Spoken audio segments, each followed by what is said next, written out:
I sit with you in the quiet. The lamp throws a soft pool of light outside.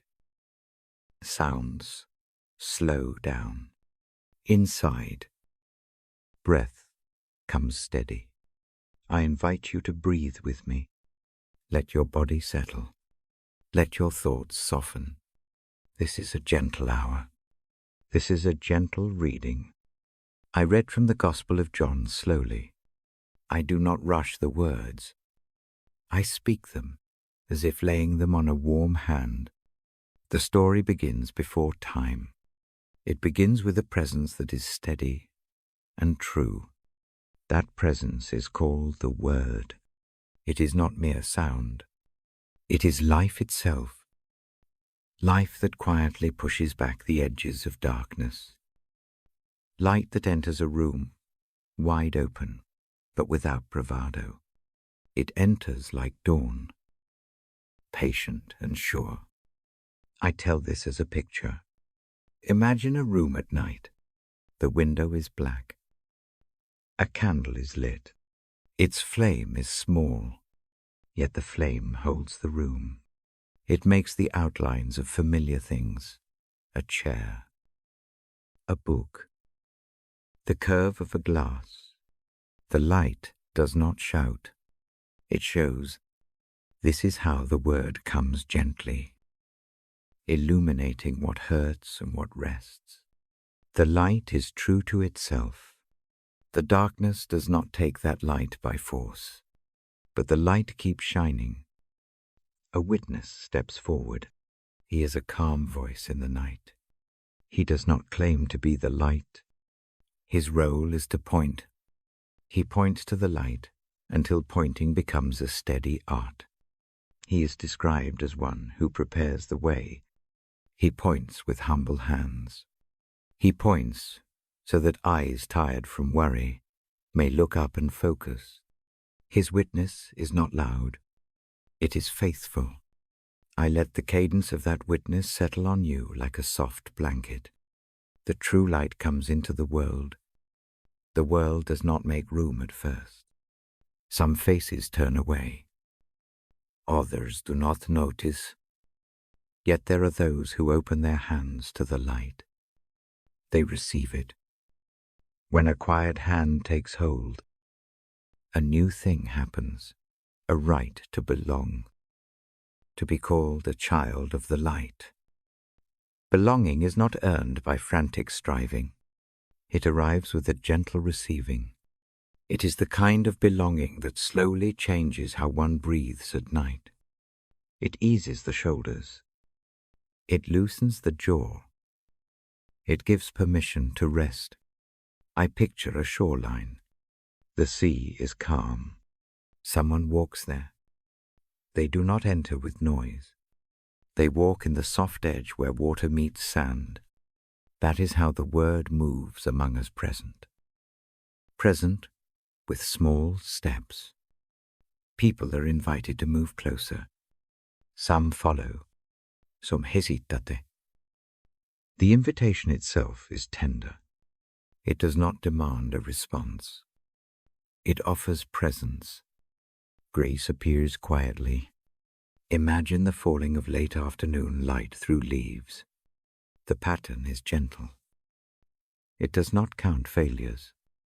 It does not heap burdens upon shoulders already bent. It pours like rain that does not drench but softens the ground. Grace comes with truth beside it. Truth is not harsh in this telling. Truth sits beside you like a friend, who keeps watch while you sleep. Mercy is present. Hope whispers a low promise. I slow my voice even more now. The words are measured. Each phrase rests a moment. The narrative moves through scenes that are simple and deep. A man speaks to a crowd by a river. He tells them to prepare. He speaks with a weight that does not press. The people listen because the voice is steady and compassionate. The river keeps its own rhythm. It does not hurry because of what is said. The world continues to breathe. I bring to you an image of a lamp in a window at dusk. A traveller sees it from the road. The lamp does not know the name of the traveller. It does not need to. Its job is to shine. The traveller sees and feels guidance. There is an ease that comes with seeing a light ahead. The same ease can arrive in the heart when the presence of grace becomes visible. It is not flashy. It is reliable. As I read, I notice how often people in the story are given names that mean something simple and human. They are fishermen and friends. They are questioned, and they answer in ways that feel like a conversation after evening work. Conversations here are not debates. They are moments of being known. Being known brings peace. Slow down with the feeling of being known. Let it spread from your chest down to your hands and feet. Let it steady the rhythm of your breath. I do not speak the words of debate. I set aside arguments and heavy matters. This hour is meant for rest. The story offers images of care. A hand that reaches out to steady another. A plate shared at a table. A place at the hearth. These images are simple. They hold warmth. They say, "You are not alone." There is also a kind of seeing in these pages. People see what they were not able to see before. They notice small things, an earnest face, an act of kindness, the way a person listens. Such seeing is gentle. It lifts the weight of isolation. When someone sees you fully, the heart eases. The loosened knot in the chest unthreads itself a little. I speak now about names and belonging. To belong is to be known and called. In the story, some are called children. The phrase is soft. It reaches into the history of anyone who remembers being held. It brings back the memory of being tended and tucked in. That memory is an anchor.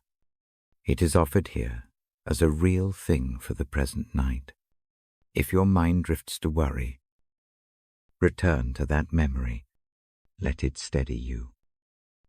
In these scenes, servants and seekers both find places at the same table. The table is simple. Food is shared in modest portions. Conversation is not rushed. The company is not large. The warmth comes from shared presence. The narrative lingers on the smallness of such moments. Smallness is not weakness.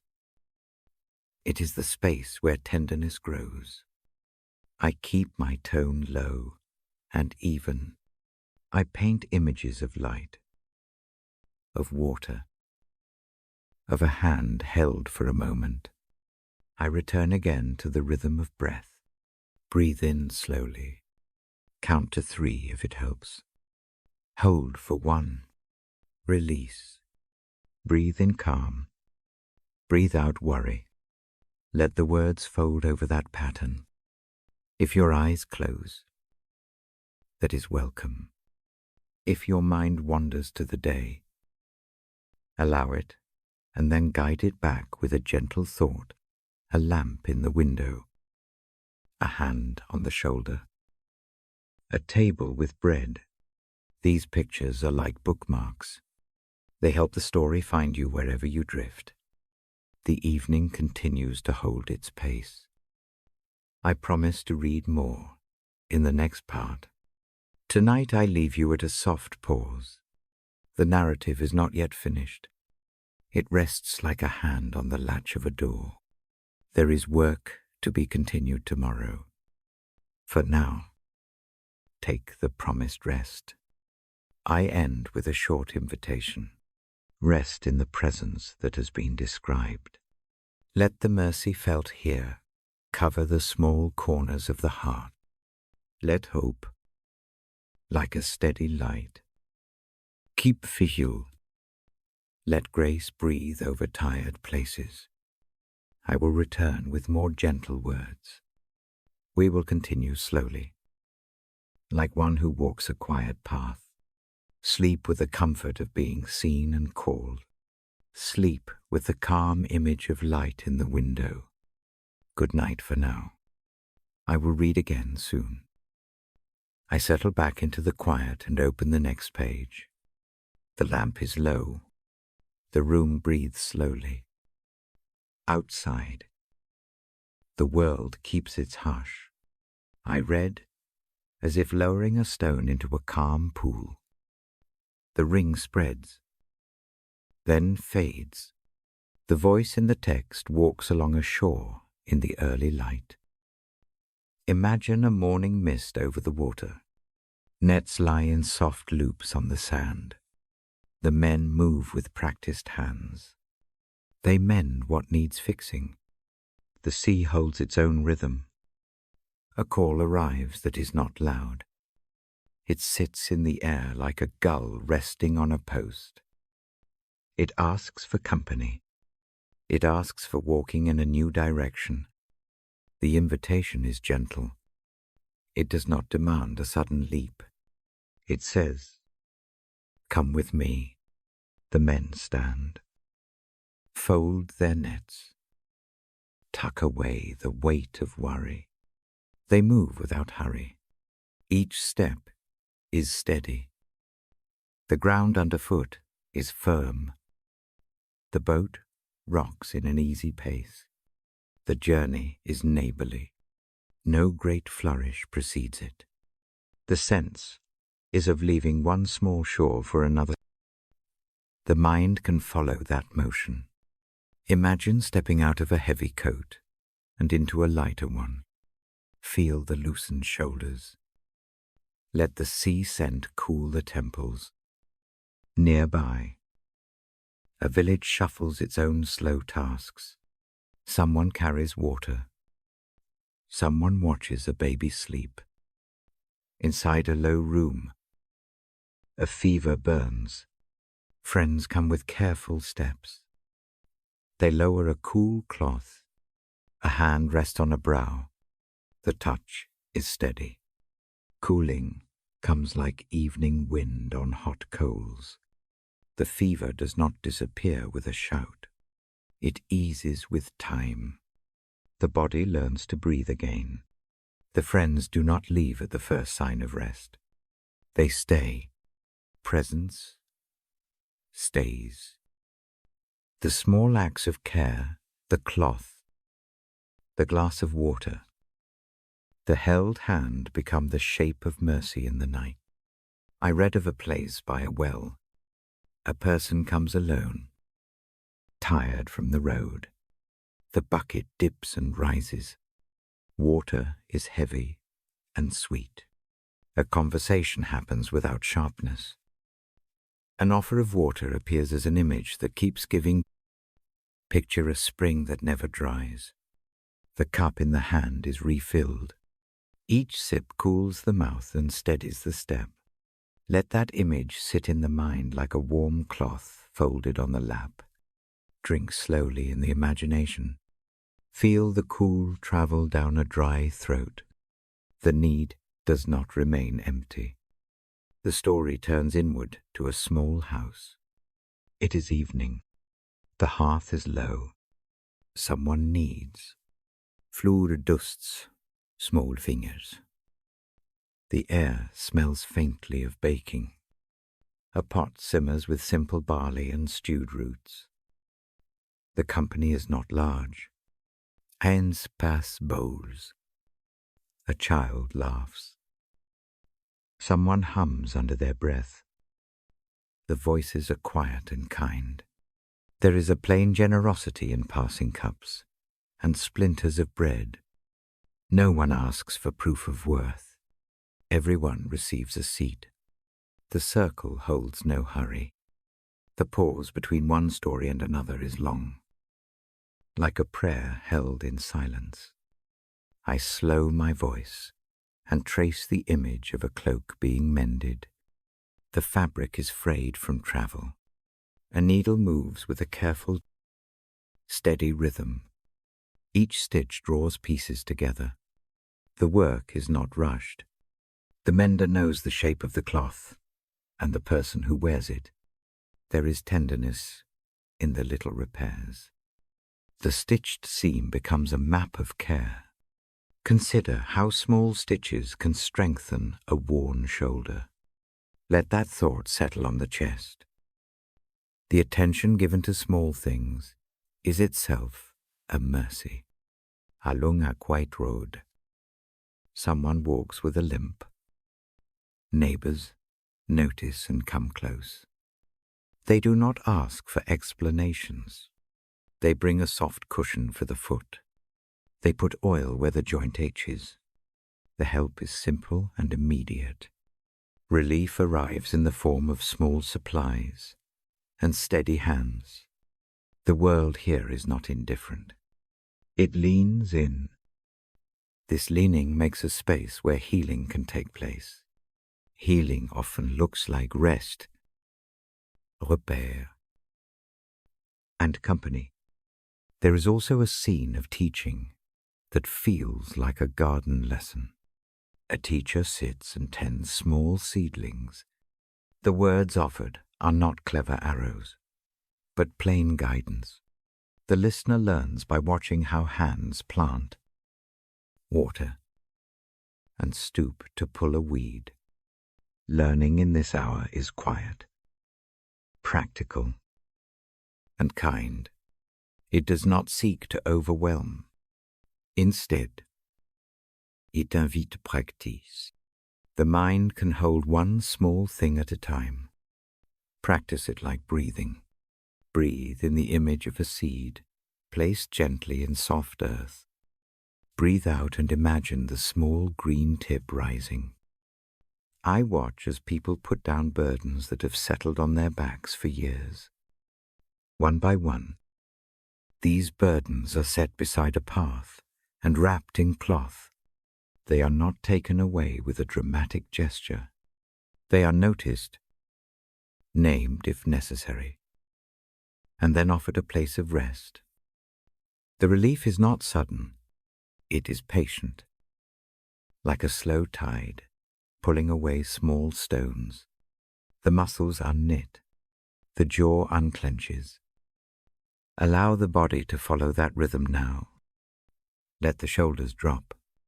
Let the hands relax. Throughout these scenes, belonging appears again, but in new shapes. A stranger is invited to sleep in a spare room. A widow finds a neighbor who shares bread without turning away. A young person finds a teacher who listens and does not scold. The common thread is simple presence.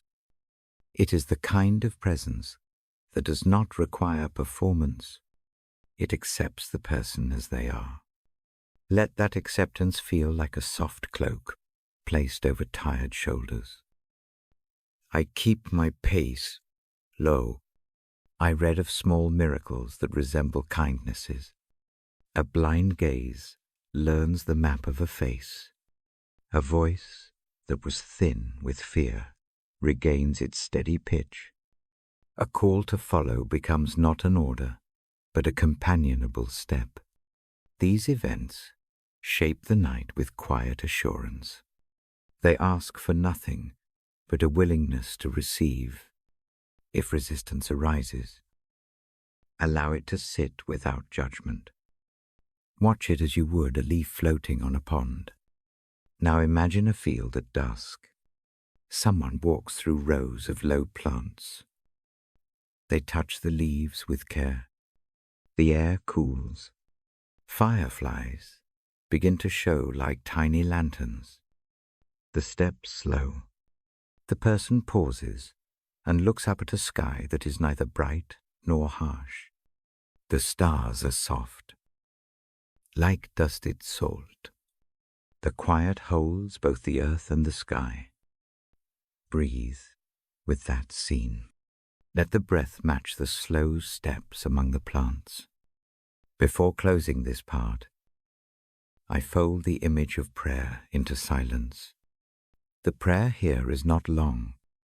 It is a short word, a soft breath towards the one who watches without weighing. It sounds like a lullaby hummed by someone who will stay until the child sleeps. Let that feeling be present. Know that mercy waits in small things.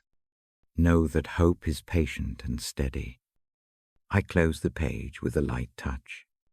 The book lies gently on the knee. The room keeps its hush. The rest promised in these scenes inches closer. Sleep is not required to be thin or perfect. It arrives as a friend who sits by the bed. If the eyes feel heavy, let them close. If the mind wanders, let it wander without hurry, and then return to one small picture, a cool cup, a mended cloak, a hand that stays. I will come again with the next passage. We will continue to walk slowly through these scenes of tenderness. For now, rest in the quiet assurance given here. Let the small mercies settle like dust in a place where light can find them. Sleep with the comfort of being noticed and accompanied. Good night for now. I settle into the chair. The book rests on my lap. The lamp throws a gentle circle of light. I breathe in with you. I breathe out. The room feels steady. I speak now about grace. I do not define it with long words. I hold it in small pictures. I tell it as a kindness that comes nearer than a distant idea. The gospel says that grace took on a human shape and stayed among us. I do not read those words like a lesson. I read them like a lullaby. The truth is simple. Grace arrives in a form that can be touched and held. I ask you to imagine a pair of hands. They are ordinary hands. They have calluses from work and ink stains from small notes. They are warm. One hand reaches and rests on another. There is no judgment in this touch. Its message is plain. You are seen. You are not measured by what you failed to do. You are met where you are. This is how grace moves. It does not catalogue mistakes. It attends. I slow my voice. Each sentence is a soft step. Imagine a door into a house that is always open. The threshold is low. No one questions why you come. Inside, the fire is not roaring. It is steady. The pot on the stove steams small comforts. Someone sets a cup down. The cup holds warmth. An edge of bread is offered without ceremony. The welcome is not loud. It is only real. This house is the picture of grace that lives among people. I read a passage that speaks of love made visible. I do not pull the words apart. Instead, I let the image sit. Love comes near as a companion. It bends down to pick up a dropped cloak. It walks the road beside a person who limps. It listens when words are too heavy to form. This love is the shape of mercy. It bears no harshness. It brings rest. Forgiveness appears without fanfare. Picture a window opened after a long, stuffy day. A cool breeze moves through and carries with it the scent of wood smoke and clean cloth. Old anger loosens. The chest unclenches. Forgiveness is a letting go that does not erase memory. It lightens the load. It makes room to breathe again. Someone hands the burden back with gentle hands and says nothing more than enough to set it down. The silence in that moment is itself mercy. I hold an image of a child tucked in at night.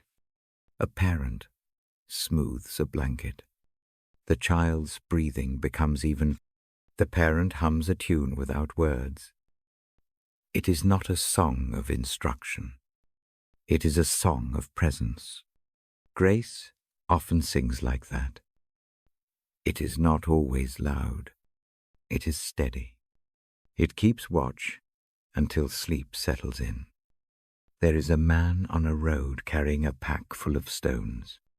Each stone is a memory of failure. A word spoken too harshly. A chance missed. A neighbor comes and kneels beside him.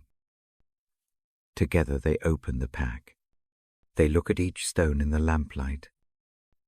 They do not throw them away like trash. Instead, each stone is named and then set on the ground beside the path. The man learns to walk lighter. The stones remain, but they no longer press down. This unburdening is a gentle kind of rescue. In another scene, a woman sits by a well and draws water for those who come thirsty. She does not question their reasons. She simply fills a jug and passes it along. The water is cool.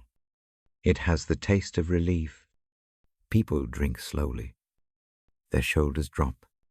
The well is a small place where grace circulates without being tallied. It is ordinary and enough. I keep the sentences short so the mind can rest. I pause between images. I let the sound of my voice be a steady rhythm. Imagine hands mending a torn sleeve. The stitches are small. Each stitch is a quiet act of care. The seam is strengthened. The garment is lighter to wear. Grace works like that. It repairs without fuss. It chooses the tender approach. A figure stands at the edge of a small harbor. Boats rest in their moorings. The tide is knowing. It lifts and lowers without hurry. People come and go with small packages. One traveler arrives soaked from rain. A neighbor wraps a dry cloak around the shoulders and points to a warm kettle. No questions asked.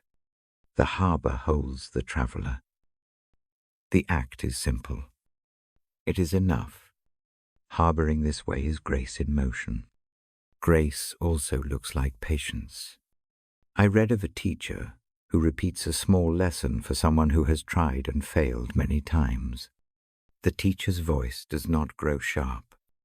Instead, the same sentence is offered again, with a slightly different tone. The learner's hands find the rhythm at last. The smile that follows is not proud. It is soft relief.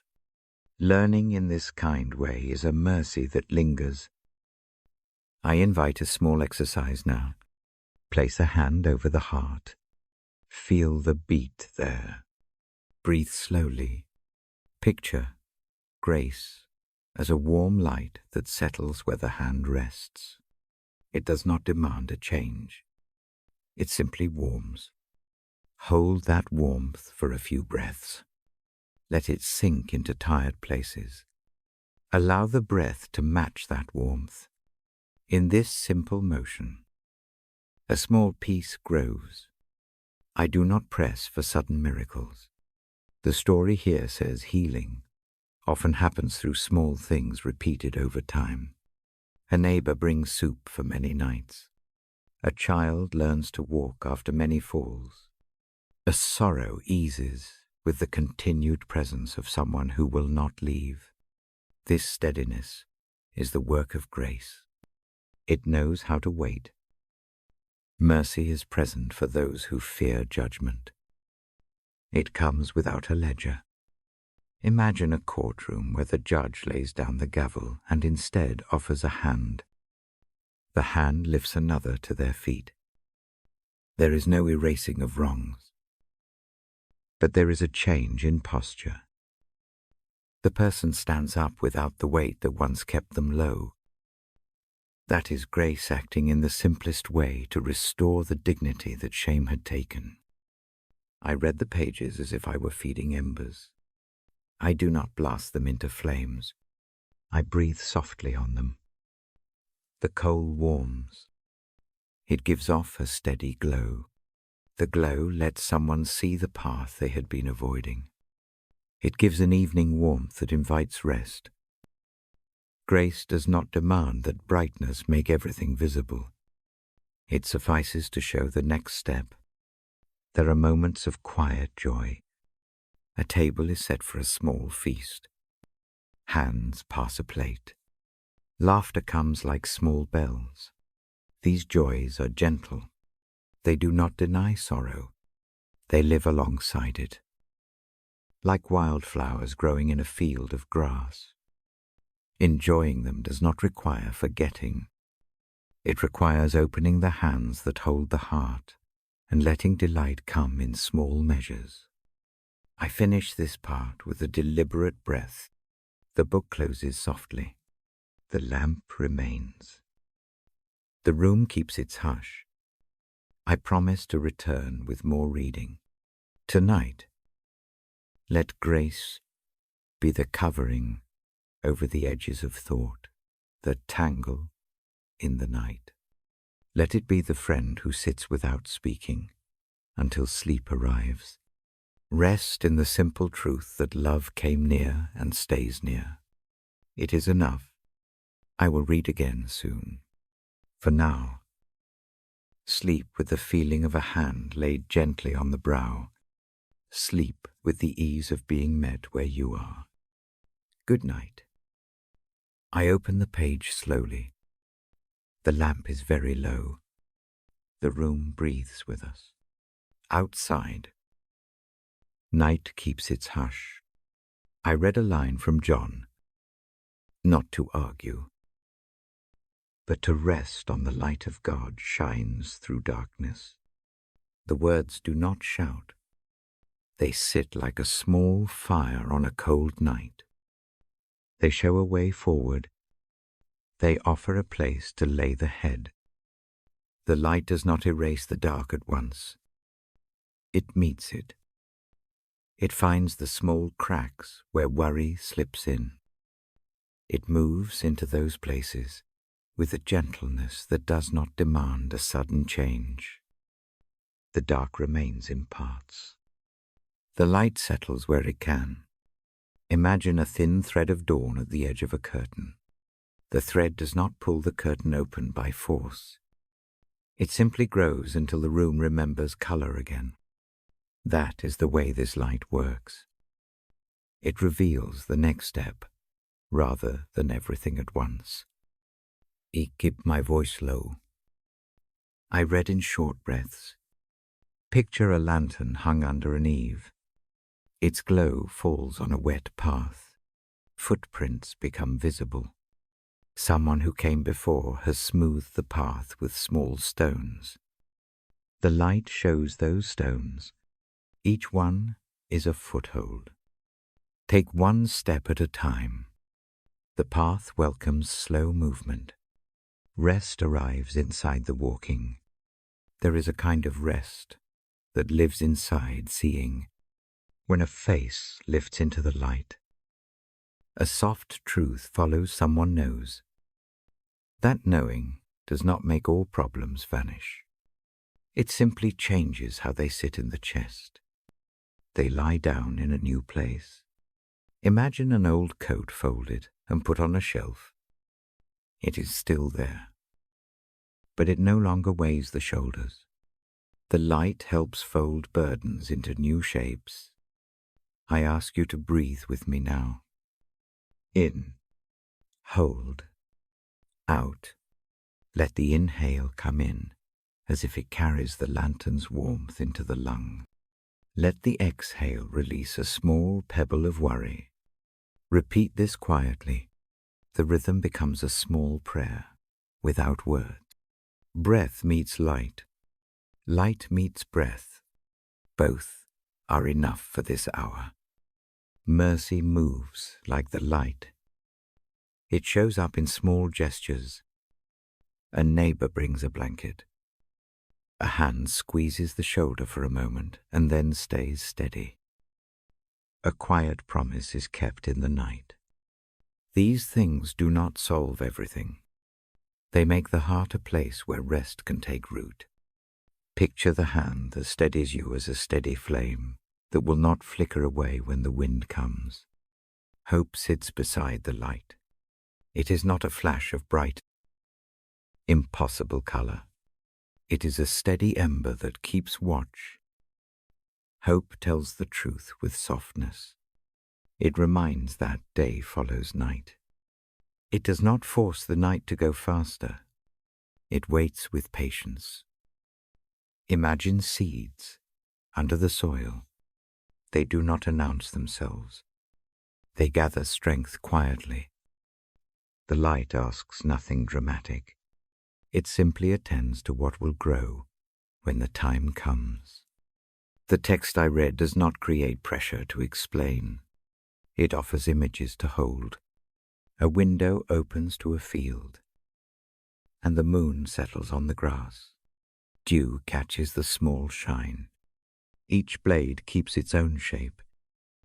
Some blades are bent. Some stand straight. The moon makes no judgment. It only keeps its glow. In that glow, even the bent blades find a kind of dignity. The light helps the eye find beauty where it had lost hope. Rest often arrives in small acts of trust. I remember a scene of a person who has slept poorly for many nights. A friend brings a warm cup and sits. No questions are asked. The cup is set down. The friend hums softly and keeps still. In the steady company, the night does its work. Muscles loosen. Breathing slows. Sleep comes without ceremony. This is how the light often works, by steady presence, not by loud decree. I speak of forgiveness with a gentle hand. Forgiveness in this telling is like a door left unbarred. It does not pretend harm did not happen. It simply refuses to carry it as the only thing that defines a person. The lifting of that weight does not erase the past. It allows room to breathe. Imagine a weight placed on the ground beside the path. It does not disappear, but walking becomes possible again. The gospel image of light teaches patience. It does not rush the mending of worn places. A seam is repaired one stitch at a time. A wound is tended night after night, with clean cloths and steady hands. Small attention adds up. Or a team. The edges knit together. The slow work is a mercy that the heart recognizes. It prefers this kind of care because it can be given without performance and received without fear. I guide the ear to another image. Picture a small chapel with high windows. Moonlight falls through colored glass. The colors are soft and scattered. They do not demand the eye to read every shape. They simply lend warmth to the pews. Sitting there, the body remembers how to be still. The hush becomes a language. The light in that chapel is not a spectacle. It is a companion. Let that companion sit beside whatever keeps one awake. There is comfort in the ordinary. A kettle breathes steam. Sheets are turned smooth. A child's fingers curl in sleep. A neighbor leaves bread at a doorstep. The light of God is present in these humble scenes. It moves quietly among small acts and makes them sacred by the attention given. The sacred here is not loud. It is patient. It settles into the corners where tired hearts are kept. If worry returns, Allow it space without panic. Watch it like a cloud passing over a moon. The cloud does not stop the moon from shining. The light continues to find another opening. Let the thought pass. Return to the slow breathing. Feel the chest rise like a slow tide. Each breath is a small step into rest. I read a verse not to teach a lesson but to hold a lamp for you. The light invites a slow unburdening. Set one small thing down now in your mind. Name it quietly. Place it beside the path in the warm glow. The action does not fix all. It makes a beginning. The evening is long enough for one beginning. Grace keeps time with tenderness. It is not hurried. It is steady. Mercy accompanies it. Hope is the quiet companion that walks to the next rest. These three light. Mercy. Hope do not demand theatrical proofs. They ask only for a willingness to be seen and met. My voice softens further. The book rests. The page turns almost without sound. I promise to read again. Tonight.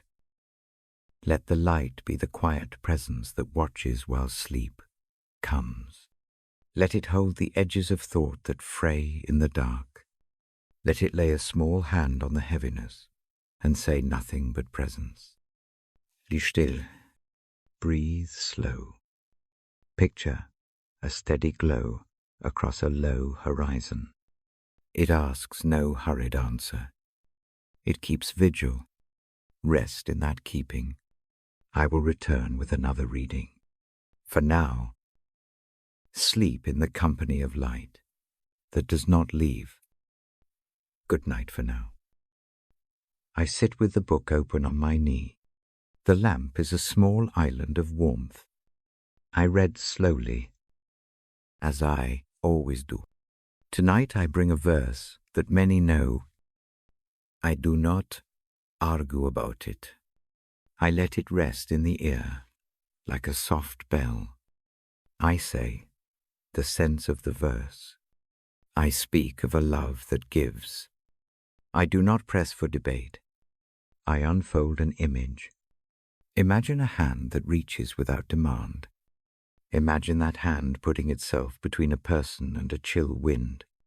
The gesture is simple. The protection is enough. Love here is not a lecture. It is an embrace.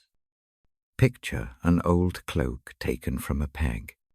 It is worn at the edges, but it still holds warmth. Someone gently wraps it around another. The action is plain. It fits the shoulders and settles the breath. The air inside the cloak smells faintly of home. In that smell, the heart remembers being tended. I keep my voice low. Each sentence is a step.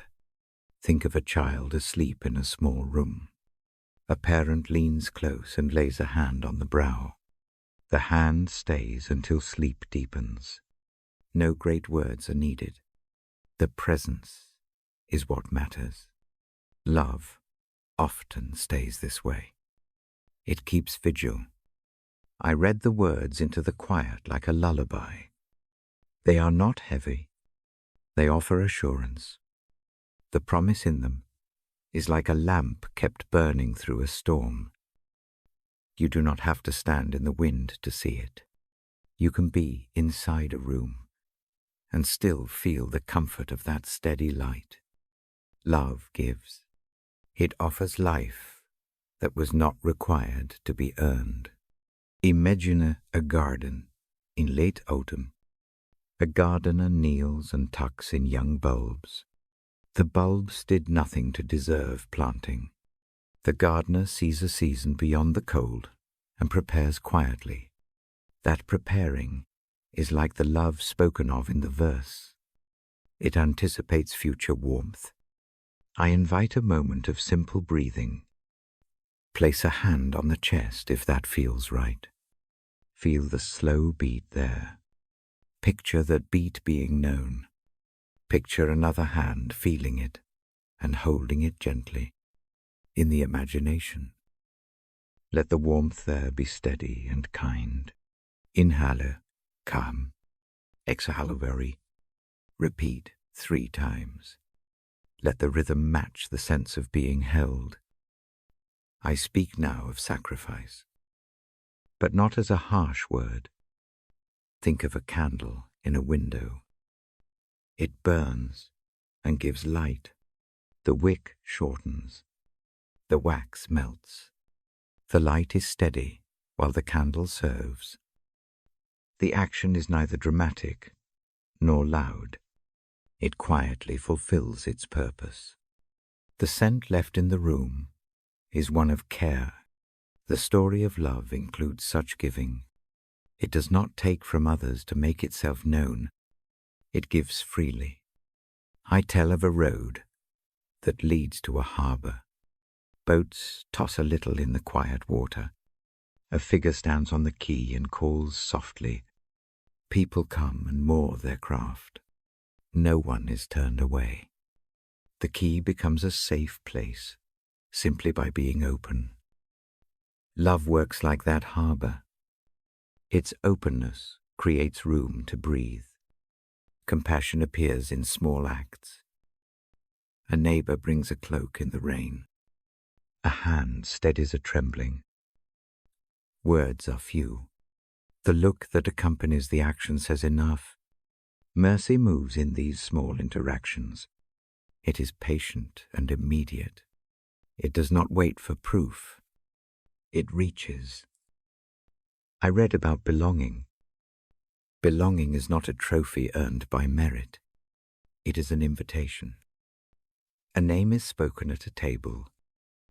The person hears that name and finds a place. The table is not a symbol of perfection.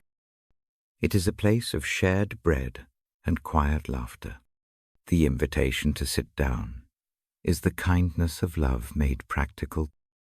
I watch now with you a small scene. 2 people walk a lane at dusk. One stumbles. The other steadies without sternness. The act is unremarkable. It changes everything. The stumble no longer becomes a reason for shame. It becomes a moment that ties 2 steps together. Love is found in steadying, in not letting a fall define the road ahead. Comfort is a weight lifted a little at a time. I imagine a sack of heavy stones. Each stone is a worry or a regret. Someone sits and helps lift 1 stone from the sack. They do not take all at once. They take 1. The relief is immediate and small.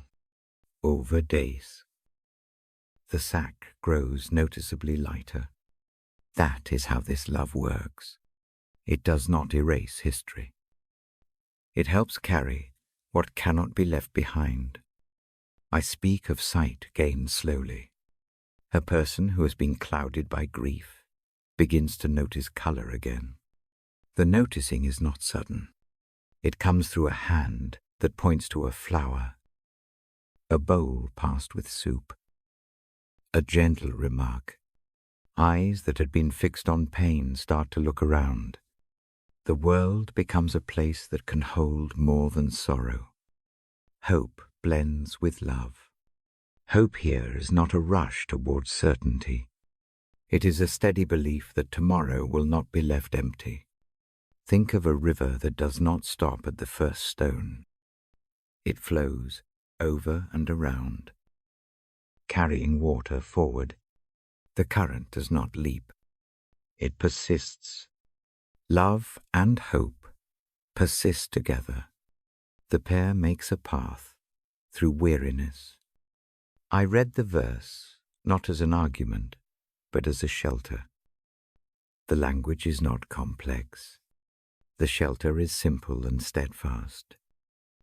It does not hide the weather. It offers a roof and a dry hearth. The welcome there does not demand a long explanation. It asks only to rest for a while. I do not ignore pain. I name it gently. There is room for hurt in this telling. The presence described does not pretend pain away. It brings a hand to the places that ache. It listens. It stays.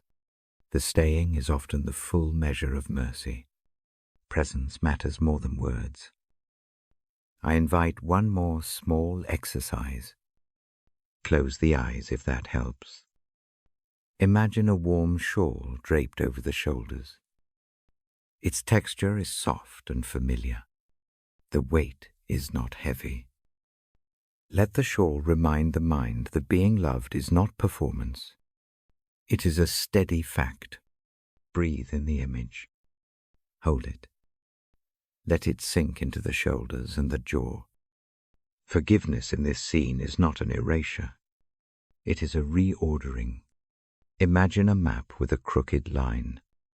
The map does not tear out the crookedness.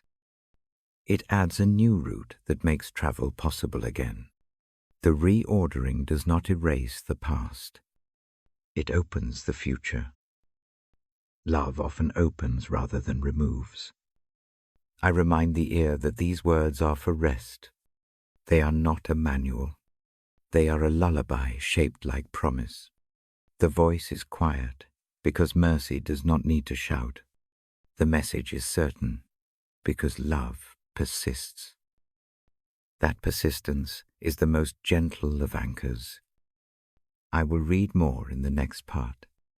For now, let this image settle a light kept in a small window, steady through wind and rain.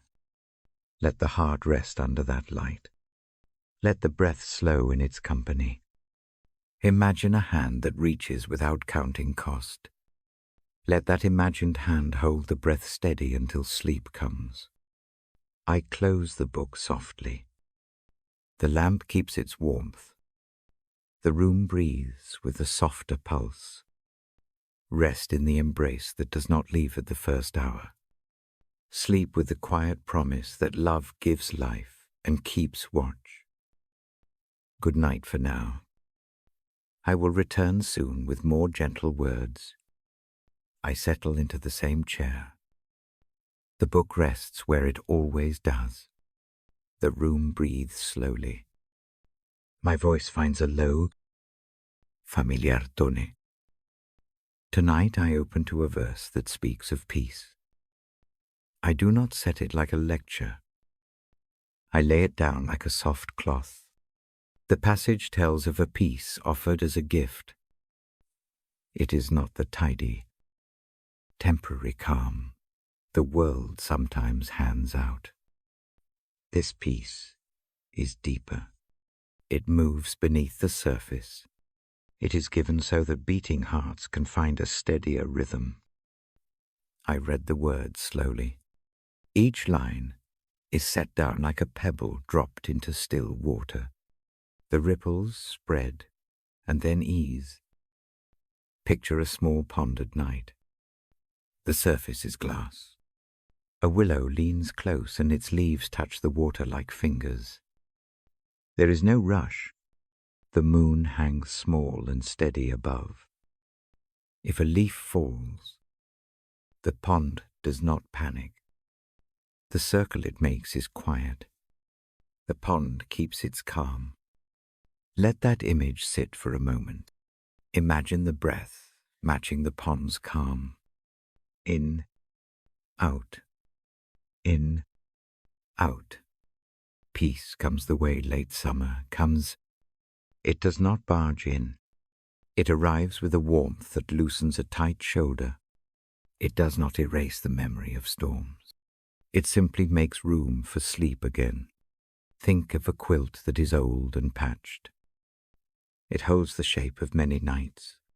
When it is spread over tired knees, the body relaxes. That steadiness is what the verse offers. It is a covering that will not be taken away on a whim. There is a tenderness in how the text gives this gift. No bravado, no pressure to perform. The offer is plain, hold. Nothing fast except the hand you have been given to hold. The hand need not be seen to be trusted. It rests at the small of the back, steady and warm. Let the mind carry that warmth to any place that feels hollow.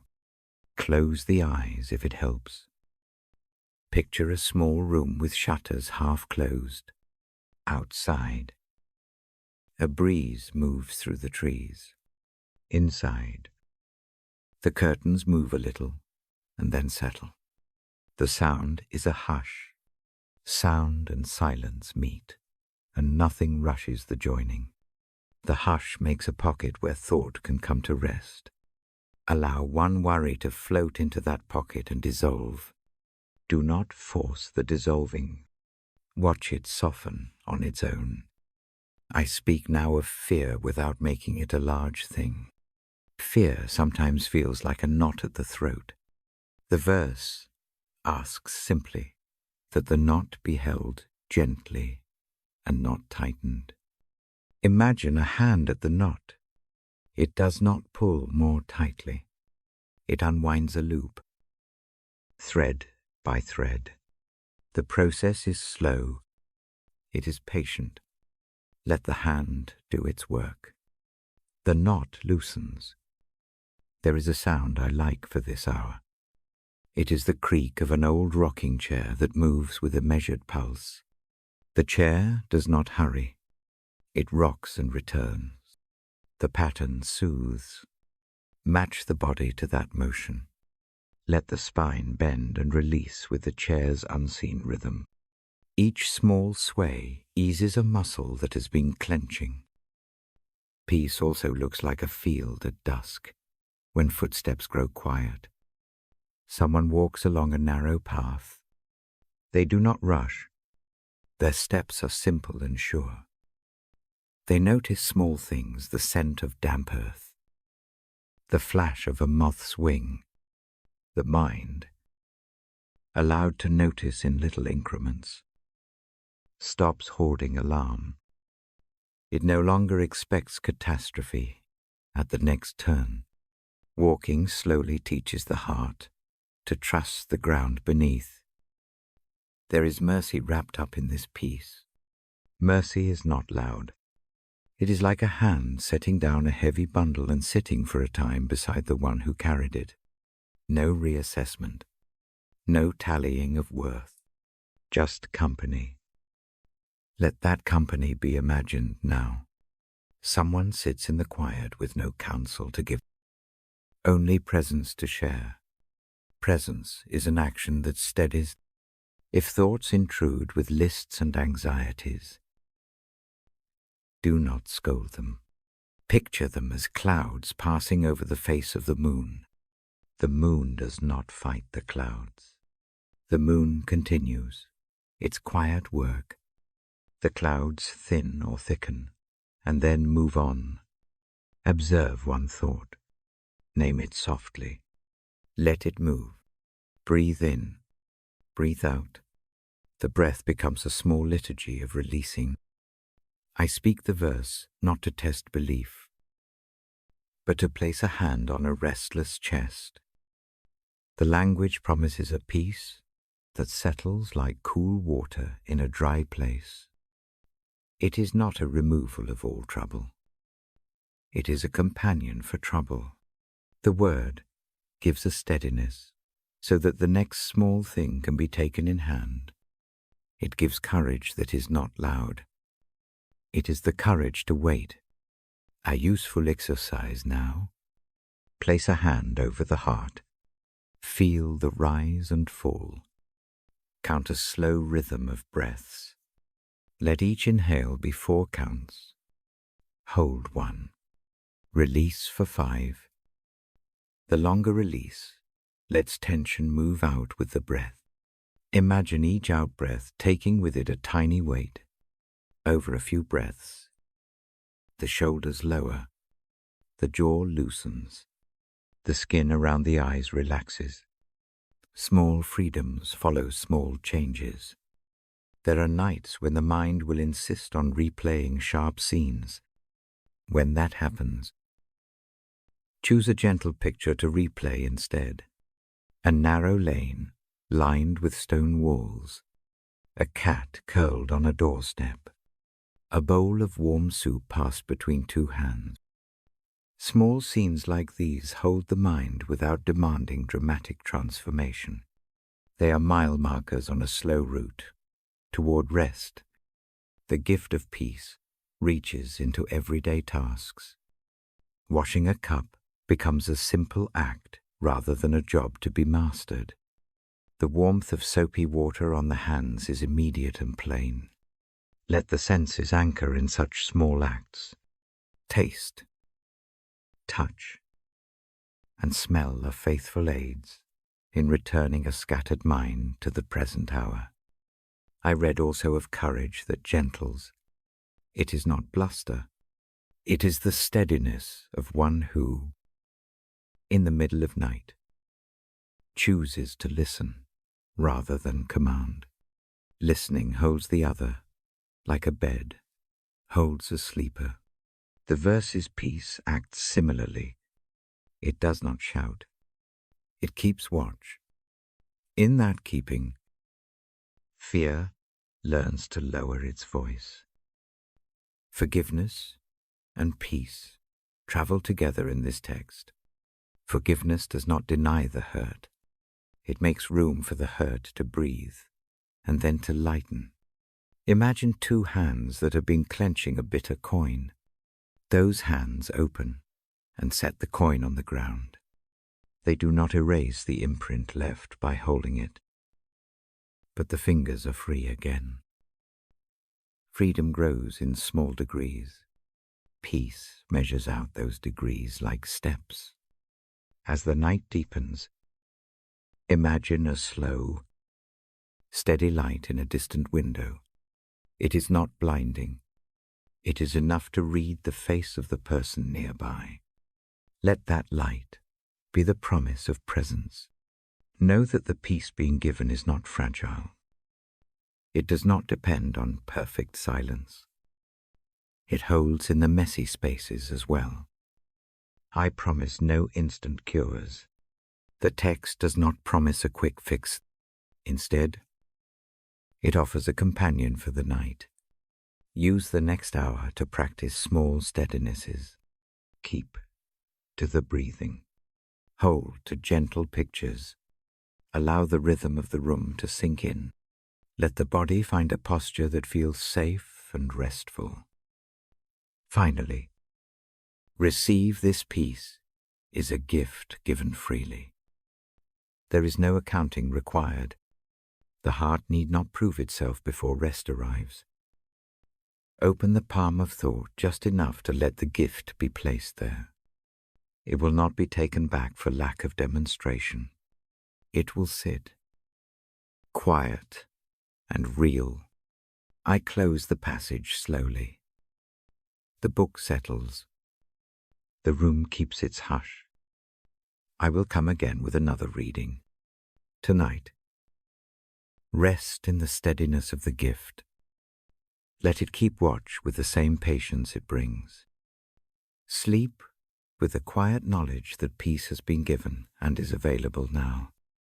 Breathe once more. Feel the hand on the chest. Let the breath match the slow beat. Let the rest come. Small and sure. I will read to you again. For now, sleep with peace. Good night. The lamp is low. The book opens on my lap. I breathe with the room. Tonight, the page I read leans into a simple image. It speaks of bread. It speaks of hunger that goes deeper than the belly. I say the sense of the words slowly. They tell of one who calls himself the bread of life. The voice does not demand proof. It offers nourishment. The promise is quiet. It promises that coming near will settle a deep wanting. Picture a kitchen at dawn. Dough rests in a bowl. Hands press and fold. Flour dusts the countertop like soft snow. The motion is steady and familiar. The air warms with the scent of yeast and steam. This is not hurry. It is care given time to become something tender. The loaf is simple. It has a browned skin and a soft center. When the crust cracks, a warm breath escapes. Bread like this is honest. It does not hide its making. The crumbs tell of work and of warmth. Eating it steadies the body. It fills the hollow places in a way that is plain and true. I read the passage as if breaking bread in the room. The gesture is small and human. No flourish. A loaf, passed from hand to hand, changes the shape of a gathering. People settle into their seats. The noise of worry lowers. The act of sharing gives a rhythm to the evening. Each hand that reaches finds a piece. Each piece makes the next breath easier. Hunger here is not only stomach deep, it is the ache of long thinking, the restlessness that keeps the eyes open. The text suggests a different kind of eating. It is a taking in of presence, when presence fills the chest. A strange quiet arrives. The list of what must be done slips to a corner. The body remembers how to relax. Imagine holding a warm roll. Steam fogs the palm.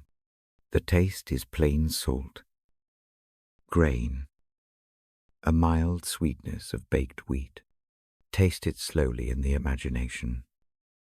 Let the texture fill the mouth. The act of eating becomes a prayer without words. Each chew is a small yes to being fed. I do not press for large theology. The picture is enough. Bread is ordinary. Its ordinariness makes it trustworthy. A daily loaf will not dazzle. It will feed again tomorrow. The promise of being fed is steady. Like a kitchen clock. It keeps time with small, dependable beats. There is a gentle lesson in the making. Flour and water, kneading and waiting. Heat that comes at the right hour. The process respects seasons. The rhythm of preparation honors a slow trust. It teaches patience. In the same way, receiving spiritual nourishment often arrives by small, faithful acts. A repeated habit matters more than a grand gesture. A table forms in my mind. Not a grand table, a simple plank set on barrels, a few cups, a candle in the middle, people seated close enough to touch elbows. Laughter comes soft and easy. Stories arrive the length of a bite. The table is a small island where hunger meets bread. For a time, finds relief. Take a breath now. Breathe in as if drawing the scent of fresh bread. Hold. Let that warmth spread. Breathe out and imagine the body taking in the nourishment. Repeat slowly. Let the breath follow the pace of a hand that breaks a piece and passes it along. The loaf breaks into uneven pieces. Nobody mind the imperfection. The irregular shapes are part of its life. So are we. Our edges are unfinished. The nourishment offered does not stipulate perfection. It feeds what is worn and what is whole alike. There are hands that bring this bread. They rise early and work with steady fingers. Their service is small and constant. In the pages I read, the one called bread of life is present in such hands. The hands give without tallying worth. The giving itself is the lesson. Giving shapes a world where hunger diminishes. Thirst and hunger often travel together, but tonight I stay with the bread image. Hunger is eased by a shared table. It is soothed by attention. Someone's presence as steady as a hearth can be the bread a tired heart needs.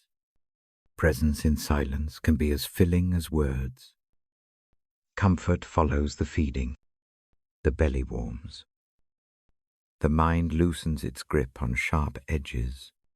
Memories that pressed like stones settle into softer heaps. A small satisfaction grows at the center. It is not loud. It is durable. It sends out quiet signals that the night can be met more easily. There is a story of a stranger sitting at a wayside. A loaf is set near the feet. The offering asks nothing in return. It invites rest. The act is simple. The stranger stays a while, eats, and feels the world tilt toward gentleness. The table is open to those who arrive weary and unadorned. I read those scenes like a lullaby. The tone is neither sermon nor scold. It is a small instruction on how to receive. To receive without performance is itself a skill. Many do not know how. The text teaches it by example. Ease into the receiving. Let the hand stay open and the face soften. Bread also keeps memory. A certain taste can bring back a winter childhood. A crust can recall a grandmother's fingers. The book leans on such memories to show how nourishment ties the past to the present. The continuity matters. It suggests that the feeding offered now links to a long story of care. If worry keeps ticking like a small clock, imagine the slow making of dough. List the steps quietly in the mind. Measure flour. Add a little salt. Mix. Knead. Rest. Each step is a small anchor. Holding attention in this way calms the carried fear. The hands can be still for a while. The mind finds the rhythm of a repeated, gentle task. There is an honesty to hunger. It asks plainly for care. The text does not hide this. It meets the ask with an answer that is equally plain. No ornate metaphors are needed. Bread will do what it is made to do. It feeds. In that feeding, the claim is that deeper hungers are also touched. A heart can feel tended without a full explanation of how. I sometimes lay the page down and place my hand on the book. The cover is warm from the lamp. The edges of the pages soften under the thumb. In this small contact, there is a reminder of physical things holding spiritual things. The two are not enemies. The material act of eating has spiritual echoes. Evening settles as the last crumbs are drawn into memory. The table empties, but does not vanish. The warmth remains. A candle guttering but not going out yet. A spoken blessing is gentle and short. The promise of more looms without urgency. There is room for rest between the courses of life. Sleep, in time, follows the satisfied hunger. It does not need to be perfect sleep. It simply needs the body to yield. The warmth in the belly helps the limbs let go. Thought narrows to a comfortable focus. The mind softens like dough under a light hand. I place one small invitation before closing this part. Imagine a loaf on a wooden board. Break a piece with slow intention. Feel the texture. Let the image settle in the chest. Keep it there as a small talisman against the coming night. If thoughts ripple into worry, return to the bread. Let its plainness anchor the anxiety. The reading closes with a promise of return. The book will open again. More images will come. For now, allow the night to take what has been given. Let the small nourishment work. Let the breath slow. The shoulders lower. The mind unlatch from the day's to-do list. I will read once more soon. Tonight, rest with the sense of being fed. Let hunger that is not physical be met by steady presence. Hold the image of bread warm in your hands. Let sleep come as a friend who sits with a plate and waits. The lamp winks once. The page turns with a soft sound. The room keeps its hush. Good night for now. I will read again. The lamp is low. The book rests where it always does. A small hush gathers in the room. I speak with a slow voice. The words are meant to carry the feeling of a shelter. Tonight I turn to a passage that leans into a simple claim. It says that one who walked among us called himself a guide, a steady presence for those who follow. The claim is not presented as an argument to win. It is offered as a sanctuary to enter. Listen as an invitation rather than a demand. The refuge is not a fortress built of force. It is a place with a roof and a hearth. It is the kind of shelter that quiets a shaking hand. Imagine a small house on a wind-tossed night. The rain moves in slow sheets. Branches scrape in a rhythm that wants to keep you alert. A door opens quietly. Warmth spills out in a soft arc. The step inside is careful. The door closes with a small, satisfied sound. In that small closing is relief. The shiver that came from cold begins to unknit. The shelter in the story is like that house. It does not promise that the storm will stop at once. It promises a place to sit while the storm does its work. A roof keeps the rain above the head, not simply as an engineering feat, but as a mercy. The hearth does not scorch away all trouble. It offers a steady heat that lets tense muscles loosen. Trust finds its shape, not in grand proofs, but in the long practice of being received into warmth. I steady my voice and speak of belief as a shelter. The word shelter invites images that are close to the body. A blanket folded over knees, a cup placed warm in the hands, a window narrowed so that only the simplest shapes move outside. These acts are not spiritual chores.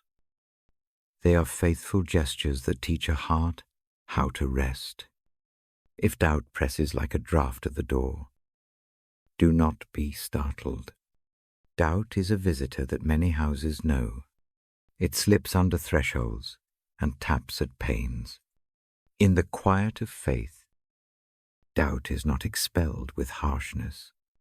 It is met with a hand that points to the hearth. A small explanation suffices. A presence remains. Oatzim. The draught loses its urgency. The shelter holds. Think of the season when trees stand bare and the sky feels too wide. The shelter keeps room for such seasons. It does not insist on permanent spring. It gives a place to rest until buds form again. What is called eternal goodness in the story is not a brittle perfection. It is a steady tendency toward care. It is the slow habit of making space for weariness and then bringing warmth. Let the mind settle on a detail. Hear the soft creak of wooden beams. Smell the faint tang of cedar and old smoke. Feel a woven blanket press gently against the knees. These small senses are anchors. They are ways the story invites the body to trust what the ear receives. The shelter is tangible. It does not live only in a sentence. It shows itself in texture and sound. I ask that one small exercise be tried now. Close the eyes if that comforts. Picture a threshold. Set one worry down on that threshold like a small bag of stones. Do not try to sort the stones. Lay them there. Breathe. Take one step through the door. Let the room receive the weight. Sit and notice the steady rhythm of a candle. Let the chest find a cadence that is softer than the day's hurry. Belief here functions like that door. It invites movement. The movement is not a leap into certainty. It is a step toward the warmth that already waits. The step need not be loud. It can be a quiet gesture of trust, a slow breath, a hand reaching for a cup, eyes closing for a moment. Practice those small steps. Uwatim. The shelter becomes familiar to the feet. Community plays a gentle part in this keep. In the story, neighbors share roofs when storms run long. One house may take in another's guests. A bed is offered. Extra bread is put into a bowl. The shared shelter is not a calculated bargain. It is neighborliness in its simplest form. Being known by others lends a particular security. It reminds one that the shelter is not only the roof overhead, but the presence around the table. Eternal goodness is present in such scenes as a patient habit. It is like a spring that keeps flowing under the soil. Seasons come of drought and of rain. The spring does not swell to a torrent or vanish at the first hard frost. It reminds the thirsty that water can be found. The shelter and the spring belong together. One offers warmth, the other offers refreshment. Both are steady. A small ritual helps to keep the shelter's shape. Each night, ease a cloak from the peg. Place it over the back of a chair. Light a candle and let it breathe a little. Turn the pages of a book with careful fingers. These acts are not empty. They are the scaffolding of trust. The body learns to move in their pattern. A heart that has practiced small rituals finds it easier to place burdens at the threshold. Doubt may return. That is allowed. When it does, name it without alarm, and then return to the small practices. A hand on the chest, the warmth of a cup, the sound of slow breathing. These are not spiritual shortcuts. They are simple means by which rest is reclaimed from the noise of the day.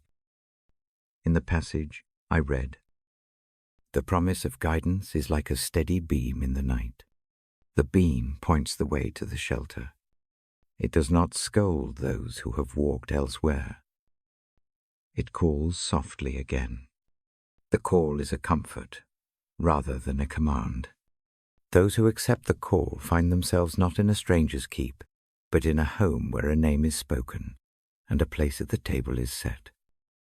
Belonging lives here as an ordinary thing. To be called a child is to be handed a towel and told to sit. The title is not a prize earned by performance. It is an invitation to rest and to be tended. The simplest acts of care, an offered elbow, a bowl passed. A steady eye become the language of that belonging. Let the mind entertain the thought that belonging does not demand proving. It asks only for a willingness to be received. If sleep is distant tonight, allow the shelter to do its gentle work. Imagine lying down with a blanket, heavy enough to be reassuring, and light enough to let breath move freely. Feel the rhythm of the room slow. Let the ear rest on the small lick of a candle. Let the body forget the long lists of the day. One by one, the cares set on the threshold cease to be pressing. There is also a quiet hope that lives in the shelter. Hope here is not an anxious pushing. It is a calm expectation that the morning will come with some small good, like a bird that returns to a roof each season. Hope learns the rhythm of coming back. It trusts that mornings bring light to tasks that look too large by night. Before I close this part, a final small practice. Put one hand over the heart. Breathe in for 4 counts. Hold for 1. Let the breath go for 6 counts. Picture the shelter around the beating heart. Let the image be plain and calming. Hold it for 3 breaths. Let the shoulders relax a fraction. Allow a soft, familiar kindness to settle where the mind feels tight. The book closes with a gentle sound. The lamp still dips its warm circle across the page. I promise to return and read again. For now, sleep within the shelter of belief. Let its steadiness cover the small places that ache. Let the idea of an ever-present goodness sit like a warm tile beneath the feet of thought. Rest well. I will come with more words soon. Good night. I lift the book to the lamplight and feel its weight against my palm. The room breathes slow. Outside, the world keeps its hush. Tonight, a line from John finds my lips. John 8:1-1, reminding that forgiveness flows. The thought is simple and steady. A burden set down does not vanish all at once. It grows lighter. The evening makes room. I turn the page toward another gentle image. It is the Good Shepherd. The picture is not grand. It is close and tender. A figure moves through low grass. A staff rests in a hand. The care shown is patient and particular. Each sheep is known. Each name is not just a sound, but a call into being. Imagine a slope of green. Dew holds on blades like small glass beads. A path winds between soft mounds. A shepherd walks slowly along that path. The feet find small stones and settle. The eyes keep watch. The motion is steady. There is no hurry. The flock follows not from fear, but from trust. They know the voice that has guided them through many quiet dawns. Listen to the sound of a voice that has paced these fields for years. It is neither loud nor sharp. It calls in a tone like a steady bell. The sheep turn. They answer with small, familiar sounds.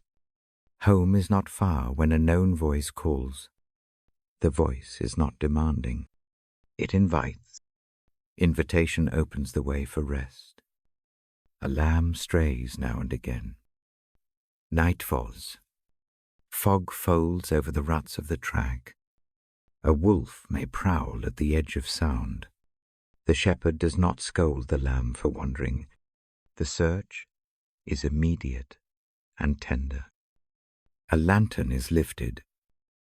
Footfalls move brisk but careful. When the lamb is found, it is not named by failure. It is lifted into arms that have known many small weights. The act is quiet. The lamb fits against the chest. A cloak is wrapped around damp fur. The return is slow and warm. Forgiveness flows here like water in a clear stream. It is not a sharp erasure. It is a carrying. The lamb is carried back into the fold. The wound of wandering is tended. The fleece dries. The shepherd remembers the path they took together and does not use it as a reason to push them further from care. Mercy is patient. Mercy is hands that lift. The staff and the rod are not instruments of harshness. They guide. They steady a stumbling step. A staff finds the hollow under a stone and helps balance a foot. The rod points back from danger. The tools are tools of tending. They shape a path safe enough for sleep. Green pastures are more than a phrase in a book. Picture a hollow, rimmed with clover and wild thyme. The sheep graze with soft heads down. The air tastes faintly of sun-warmed grass. Each mouthful is simple and sustaining. A heart calmed by this small satisfaction learns that giving can be ordinary. The feed is not showy. It is dependable. There is water nearby that moves slow and clear. It does not rush or leap. It enters the hollow with a sound like a deep breath. A sheep comes to drink. The ripple is small. The throat eases. One drink is enough to steady a trembling. Kwietwaters keep watch. They do not judge a drinker's past thirst. The supply is present for any who come. Safety in this fold looks a lot like belonging. Doors are not barred. Names are not recorded on a list to be verified again and again. One recognizes another by how they come into the light. Being called a child of the shepherd is not an earned title. It is given in the simple act of being known and welcomed into the path. The path itself winds through seasons. In spring, it is soft and green. In midwinter, it tightens into a hard track edged with frost. The shepherd's steps change with the ground. The care given follows the season. It adapts. The promise of steady presence does not depend on ease. It continues in storms and in droughts. The trust that grows between the one who leads and the ones who follow is the slow kind. It is built by long patience. A story lives here of seeking over pride. A lost sheep is not marked by shame. The search begins not with accusation, but with concern. The shepherd leaves the 99 for a while. To find the one, this leaving is not a neglect of the many. It is a testament to the worth of each small life. The act teaches that every wandering heart matters enough to be sought. Forgiveness slides into the fold like newly fallen rain. It does not remove the dirt from wandering. It rinses it gently. The shepherd does not make the path home into a trial. A songless hum carries as hands work to warm a wet body. The actions are plain a cloth. A cupped hand. A soft murmur of steady breathing. The lamb leans into that care and sleeps. The night in these fields keeps its own rhythm. Stars are steady, not flashy. They watch without asking. The moon passes through phases, and so does the heart. There are nights of wakefulness, and nights when sleep comes at once. Either night is allowed. The shepherd keeps the same steady watch. Presence is the primary work. Imagine now a small exercise for the hour. Place a palm over the heart. Breathe slowly. Picture a gentle hand lifting a small weight from the chest and setting it by the path. The shepherd is near. Trust the gesture. The load needs not be carried alone tonight. Rest where the grass meets the water. Let the feet find cool ground. Count the breaths to the rhythm of a lamb's quiet chew. In, out, in, out. Belonging in this image is simple. A name spoken at the evening meal. a place warm at the fire, a towel hung for drying. These small attentions do not fix history. They do not repeal hard nights. They are practical mercy. Their steady, repeated presence softens a worn place. Protection is not a promise of never fear. It is a promise of company in fear. Storms may tear at the roof. The wind may pry at doors. The shepherd's arms absorb the shock in small measures. The comfort is in the closeness. The body, backed by another body, learns to relax despite the noise. The shelter is not a guarantee against weather. It is a fact that one will not be left to face it alone. If regret presses like a stone at the gut, recall the lamb lifted into warm arms. Regret can be named. It can be handed to a steady palm. The Good Shepherd listens without tallying. Forgiveness flows as a river that will not stop at a single bank. It moves through broken places and makes a channel new enough for hope. That hope is not loud. It is the low certainty that the night will not have the final word. The voice of the shepherd calls again and again. Some answers come quickly, some take longer. Patience hums under all the movements. The path invites slow steps. The end of the day is not an occasion of triumph. It is a time to lay down what has been carried. The fold is the place where breathing grows regular again. I close this part of the reading with a soft promise. The book rests on the lap. The lamp paints the page with a gentle glow. Let the image of the Good Shepherd stay near. Let the hand on the heart remember a lifted weight. Breathe deep. Picture green pastures and still waters. Allow the body to uncoil an inch. Allow the mind to find one small anchor, a name. A varmt. A remembered kindness. I will open this book again and read more. For now, sleep where someone keeps watch. Rest in the care that seeks the lost and tends the found. The shelter is not distant. It is as close as the breath. Good night for now. I settle the book in my lap and breathe with the room. The lamp makes a quiet pool of light. The night outside keeps its even hush. I say the lines slowly. I do not rush. The words sit like soft cloth. Tonight the passage leans on a simple act. It shows a basin, a towel, and hands that move without pride. The scene is not dramatic. It is close to the body.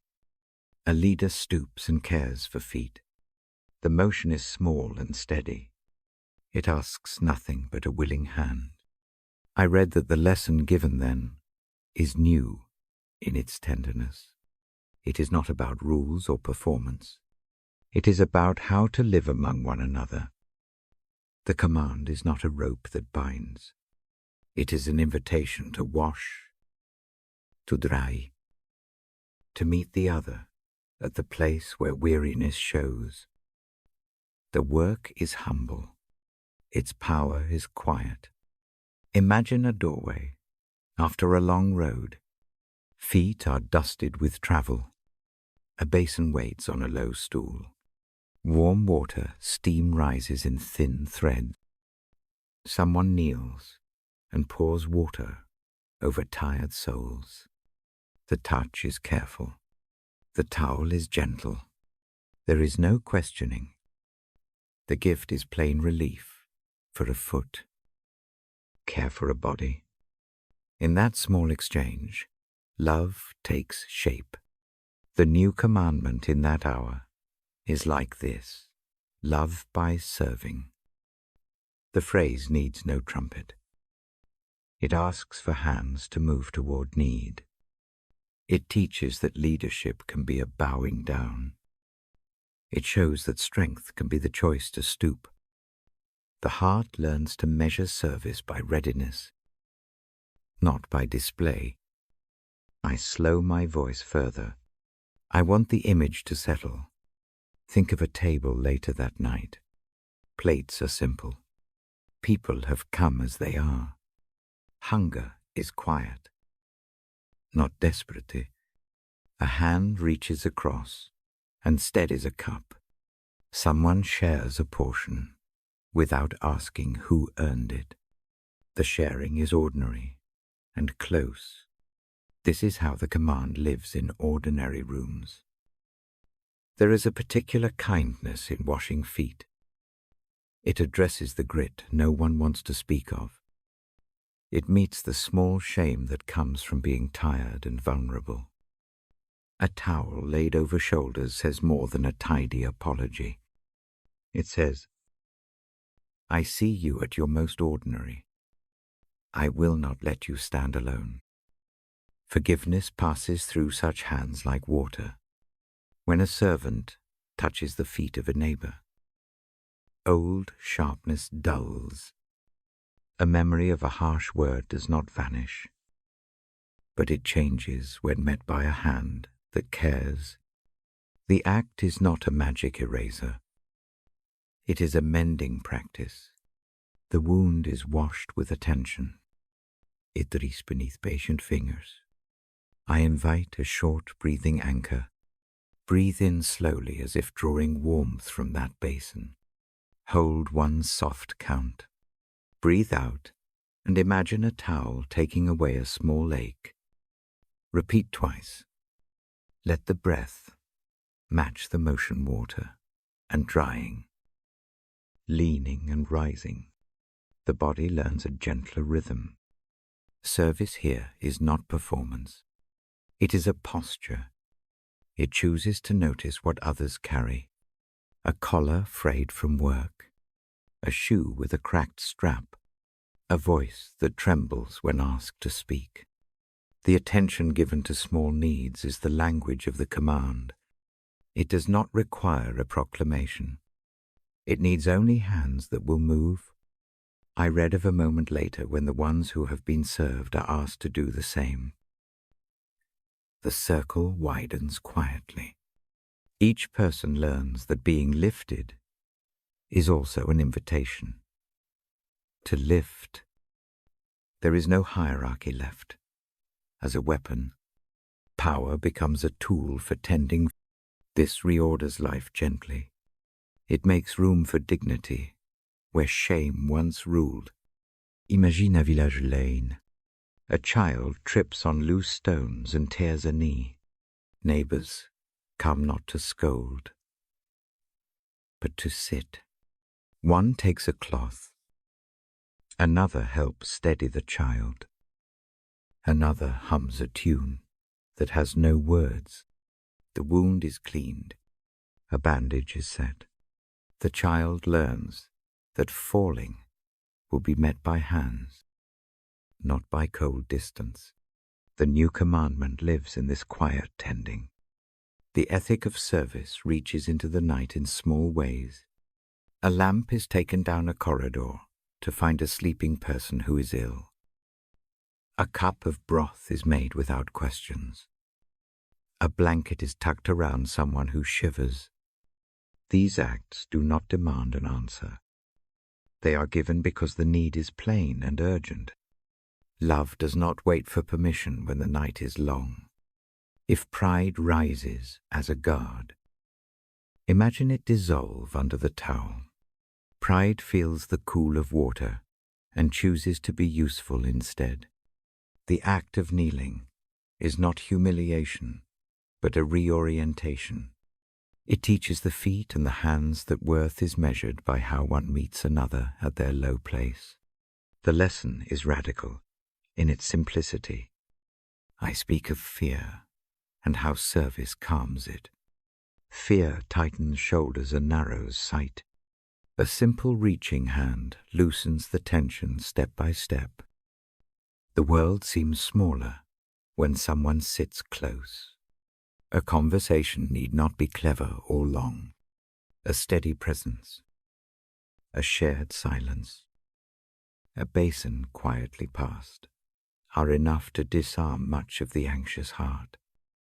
There is an echo here for those who feel unclean in memory or habit. The water does not make a person less human. It returns them to themselves. It offers a mirror of dignity that is not demanding. This mirror shows a face that has been tended. It is the face of one who is allowed to rest. I ask a gentle question to guide the mind. What small thing could be done tomorrow to meet another at their feet? Perhaps it is a meal carried to a doorstep. Perhaps it is sitting with a person and listening without offering solutions. Perhaps it is choosing humility when an argument tempts pride. The commandment asks for small, steady acts, not dramatic gestures. There is a community formed by such acts. Over time, the net of service catches many who might have slipped away. The circle does not close like a fortress. It opens like arms. The promise is not that life becomes easy. The promise is that one will not have to walk tired roads alone. Company and service make the road gentler. A scene comes to mind of an older one, who once served now resting, and a younger hand offering the towel in return. The exchange says that strength travels through generations. Care does not stop with youth. Its stewardship passes on like a quiet trust. Each moment of receiving teaches the art of giving. I keep my tone low and measured. The passage is not an order to be mastered, but an atmosphere to breathe. Let the night air take it in. Let the hands of thought become practical. Think of at least one small mercy to offer within the next day. Name it quietly. Let the naming be the first step. If the mind gathers reasons why such service cannot be done, bring it back without shame. Begin with what is possible. A short visit, a quick text, a pot warmed and left at a doorstep. The important part is movement toward, not the scale of the gesture. The habit of noticing is the seed. Before closing, try a short practice. Picture a basin. See light on the water. Imagine a towel folded in a lap. Visualize reaching and gently washing a tired foot. Feel the release that follows. Now, let the image widen to include a hand passed to you, and a hand you offer in return. Hold the picture for 3 breaths. Let the body match that easing. I do not pretend that every burden will be lifted. The world keeps its painful shapes, yet the command to love by serving softens edges. It makes space.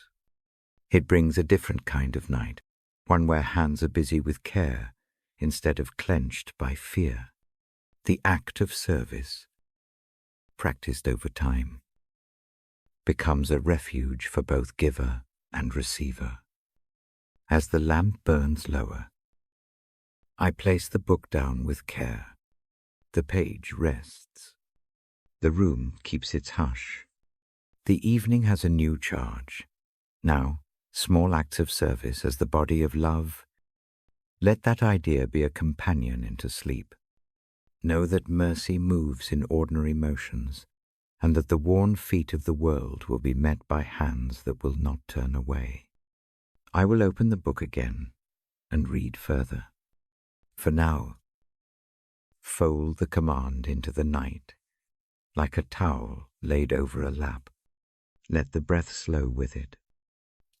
Let the heart find ease in the knowledge that love asks for service, and that such serving brings rest. Good night for now. I will return soon. The lamp makes a soft pool of light again. The book lies open on my knee.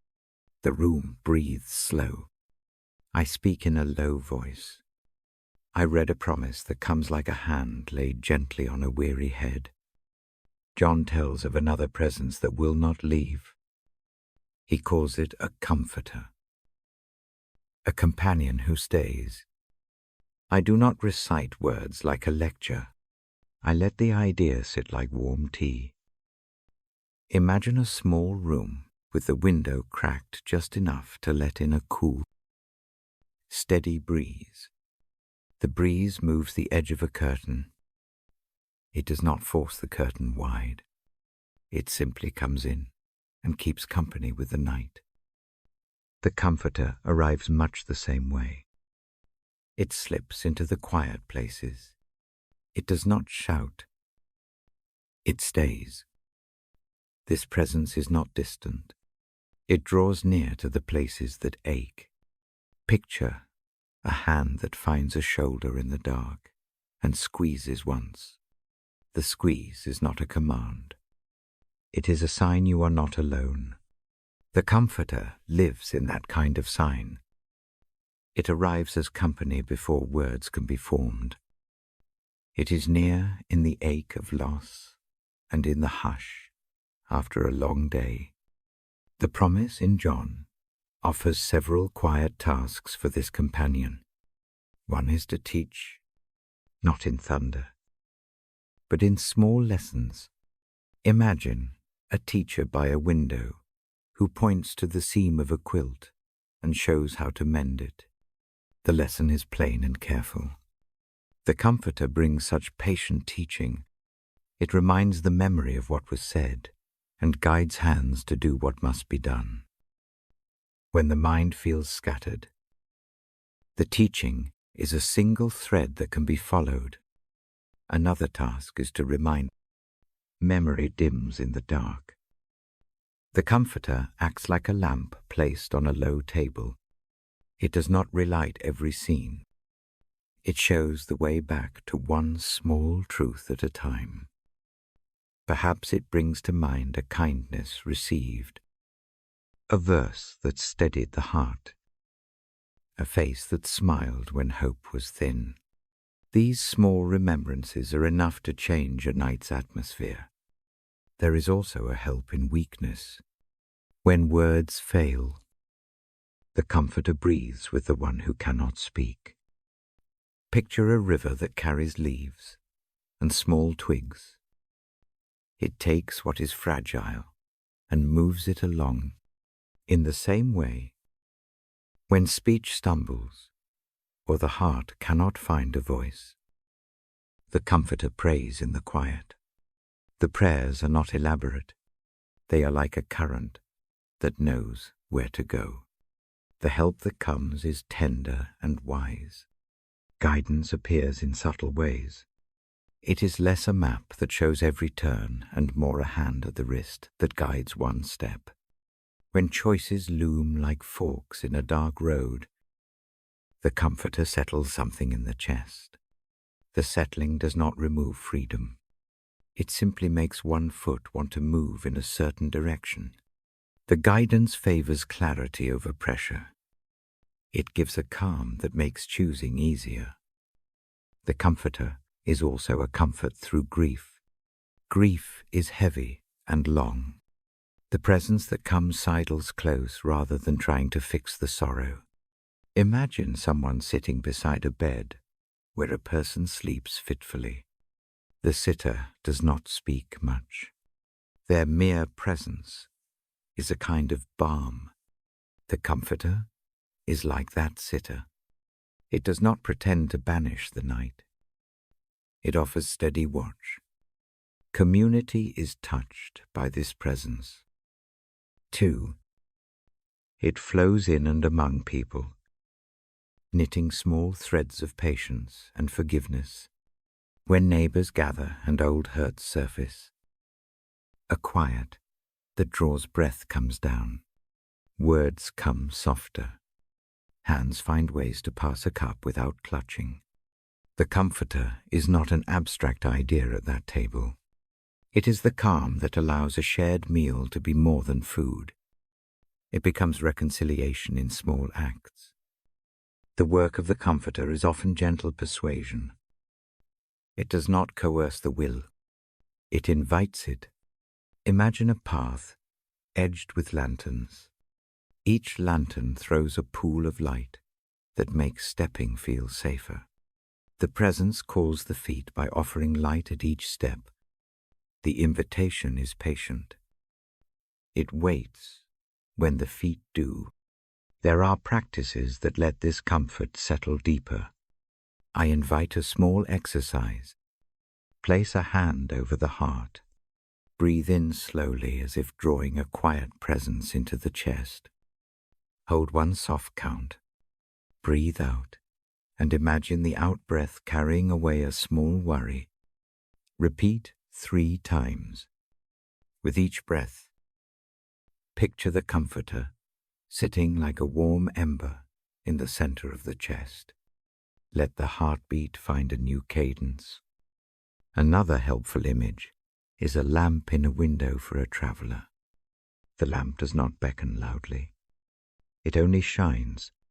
A traveler tired from a long road sees it and keeps moving. The comforter can be that lamp, steady and unobtrusive. Knowing it shines is enough to press forward with less fear. Remember also the way the comforter brings conviction, without harshness. Conviction in this sense is a gentle pulling toward truth, toward what is good to do next. It is not a bitter scolding. It feels like a tide that makes a small change in a person's posture. The shift is slow. It is the kind that can be made without shame. When doubt creeps in like a cold draft under the door, name it. Do not try to fight it with loud answers. Instead, imagine the comforter as a quilt wrapped across the lap. The quilt does not force the draft away.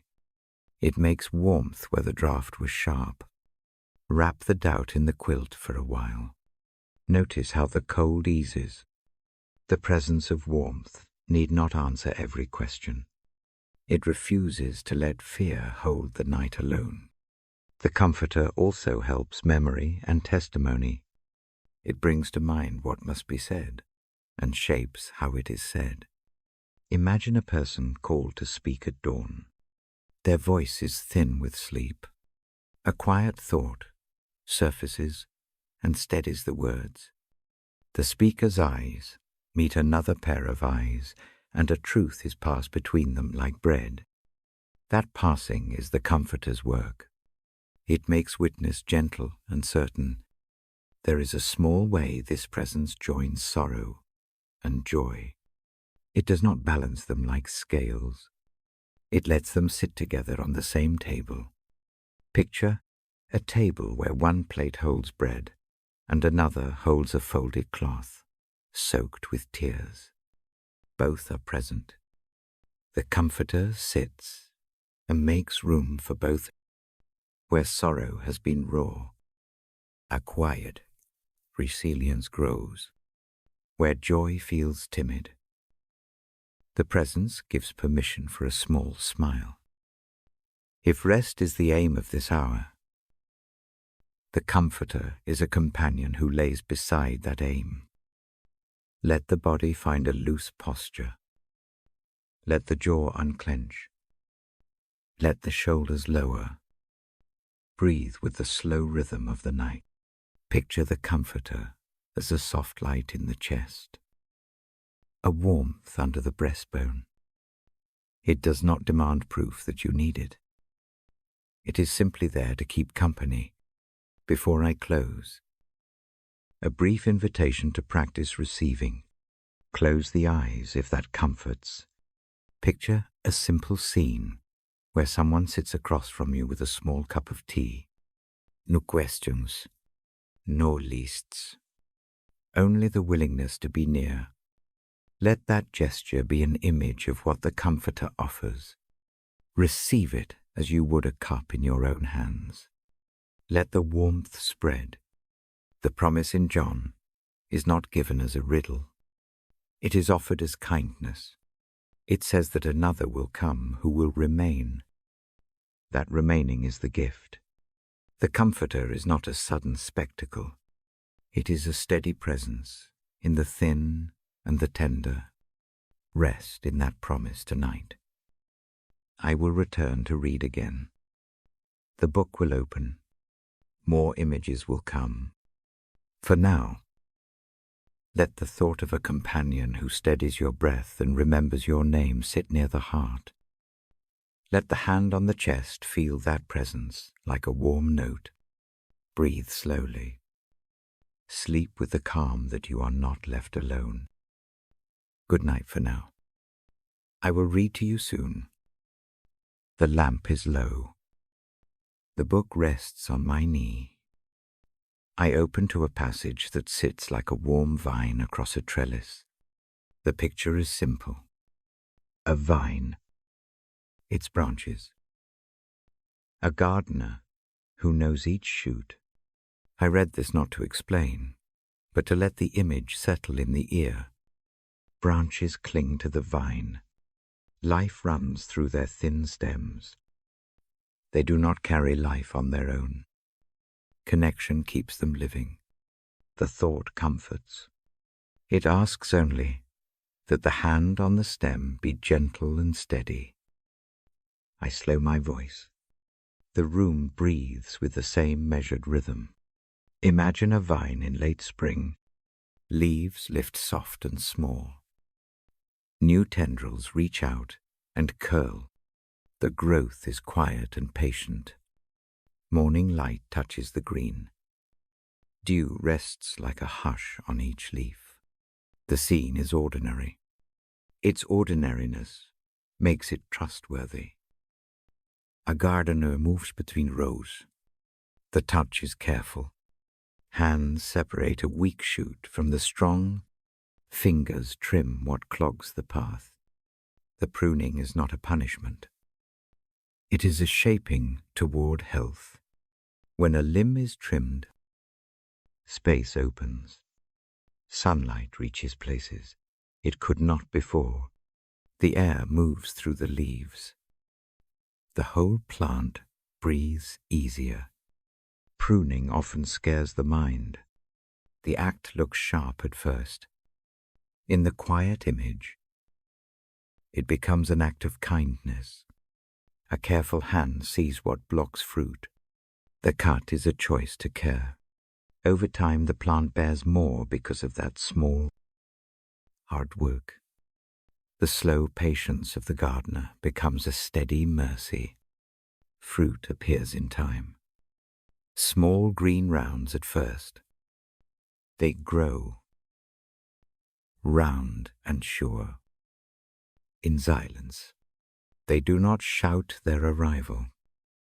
They simply are there, tasting of season, of soil, of rain. Fruit matters less as a trophy, and more as a sign that the vine is alive and generous. A single cluster can feed a table. The gift is plain. To abide in the vine means to remain close to the life source. It looks like rest more than show. A branch leaning against its support, cupped by leaves. No striving. Acquired reception. The life moves inward and outward. The branch receives and gives.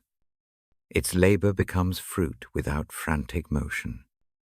This is the kind of keeping that eases the shoulders. Connection makes a community of branches. One stretch of green leans and offers shade. A small bird perches and sings. Roots deep under the soil hold water. For many, when one branch is tired, another helps by shading and by simply being near.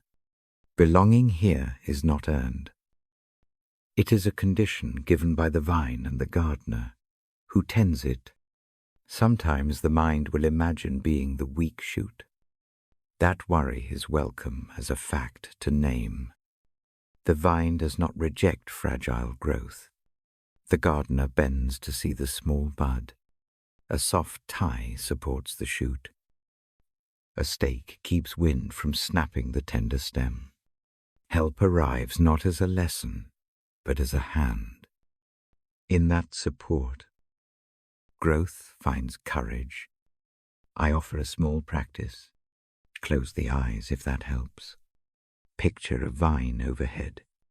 Let fingers imagine the cool of a leaf. Take a slow breath in, as if drawing the green into the lungs. Hold for a count of 1. Breathe out and imagine the breath carrying away a small tension. Repeat twice more. Let the image be a quiet place to return to tonight and tomorrow.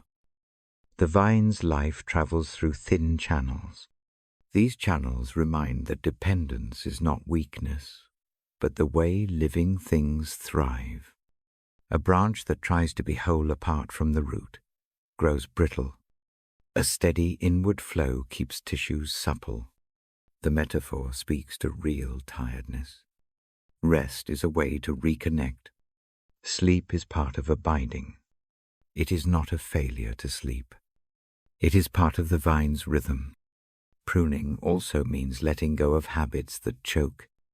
A vine may gather dead leaves in its lower branches. Removing them is practical work. It makes room for air and light. In life, small habits gather like those lower leaves. The gardener's scissors are kindnessing hands that ask for a little release. The letting go need not be dramatic. It often looks like choosing one small change and keeping it. Fruit in the story is not only visible things. It shows itself in softer ways. Gentleness in a voice. Patience at a table. A hand offered without calculation. A word that heals rather than cuts. These are fruits that feed a room. They are not spectacular. They are sustaining. They multiply quietly when the vine is tended. The gardener is always near. Hands know the shape of each shoot. When pests come, the gardener does not panic. Simple remedies arrive. A spray of water. A band around a stem. A gentle inspection. The small interventions are steady and frequent. They keep the whole alive. The presence of such care assures the vine that it is not left to fend alone. Belonging to the vine also shapes how the days are met. A morning can begin with a small gratitude. It can be a breath that names a steady root. In the hush, a thought of being connected loosens the need to perform. The body softens. The jaw unclenches. Simple acts, repeated with patience, become the ladder by which steadiness climbs. Community between vines matters. On cold nights, neighboring rows shelter one another from the wind. Their leaves tangle and hold warmth. The gardener sometimes ties them together to help. Caring together becomes practical. Simple devotion. It looks like sharing water in a dry season. It looks like covering tender shoots when frost threatens. These acts are not heroic. They are neighboring kindness. If shame comes at the thought of pruning, let it be small. The vine remembers that cutting is care. No long list of failures needs rehearsal. The gardener does not recount them. The hand at work focuses on making space for new fruit. The heart learns that repair seldom has to be dramatic. Small, consistent care heals more than a single. Laut gesture. Night holds the vine in softer light. Moonbeams touch each leaf. The scene is tender and slow. In that hush, the idea of remaining is easier to practice. A slow breath becomes the sign of connection. A brief prayer. A whispered thanks. A hand laid over the heart. These small moves are ways to keep the vine alive in the night. I return to the simple promise. Fruit comes from remaining. The invitation is gentle. Stay close to the root. Let life pass through. Let the gardener have the hand. The vine does the rest. There is no hurry. Growth is patient and kind. Before I close, take one more slow breath. Picture a hand, weathered and sure, placing a small stake beside a tender shoot. Feel the reassurance that comes with such attention. Let that assurance sit at the center of the chest. Let it steady the breath for a few moments. The book closes softly. The lamp keeps its warm pool of light. I will come back with the next passage. Tonight, sleep with the image of the vine overhead. Let its steady green and the quiet touch of the gardener hold the edges of thought. Rest in the calm knowledge of belonging. Good night for now. Part 13, Joy in Abundance. I hold the book on my lap and let the room breathe with me. The lamp rests like a calm star. My voice moves slowly. I read now of a simple invitation. John says ask, and you will receive, so that your joy may be full. I do not argue the phrase. I unfold it into small pictures. Joy here is not a burst of noise. It is not applause. It is a wide table. A morning light that fills a whole room. It comes as plenty that is gentle. Imagine an orchard at the height of fruit. Branches bow without strain. Fruit hangs heavy and bright. There is no hurry to pick it all. The trees know their season. The air tastes like apples and a hint of honey. I breathe with that picture. In, the orchard opens. Out, the body settles. A single step into the grove spreads calm through the feet. The ground is soft. Leaves whisper a small. Repeating welcome. Joy like this is not flashy. It is generous and steady. I speak of abundance as a cup that overflows, a cup set on the table, filled until a steady rim spills onto the saucer. The spill is not a mess. It is a sign that there is more than enough. The overflow makes a small sound. It draws a smile without ceremony. That sound is the kind of proof the night can hold. It tells the heart that provision exists beyond careful counting. There is a book of small acts in these pages. A basket passed from hand to hand. A neighbor brings extra fruit for a stranger. A child runs with a handful and drops a laugh between two people. The laugh is quick and clear. It loosens the tense places in the chest. Joy spreads from the smallness of such moments. I picture a harvest field where people move slowly, and together, hands reach to the same branch in a simple choreography. No one works for applause. They gather because the work itself is enough, and because one another's presence multiplies the quiet delight. The sacks fill. The weight of them is a promise, not a burden. The fullness at the end of the row is a gentle proof that labor and rest can match. Let the mind hold the image for a moment. Feel the sun at the nape of the neck. Hear distant voices that are not loud. Notice how the breath relaxes when the body senses supply. Joy in abundance lets the nervous clutch ease. It asks nothing of the heart except to receive. Generosity sits at the center of this picture. Giving is not forced. It is the natural motion of a place that knows abundance. A hand offers bread. The offer carries no ledger. It simply meets need. The receiving is not ashamed.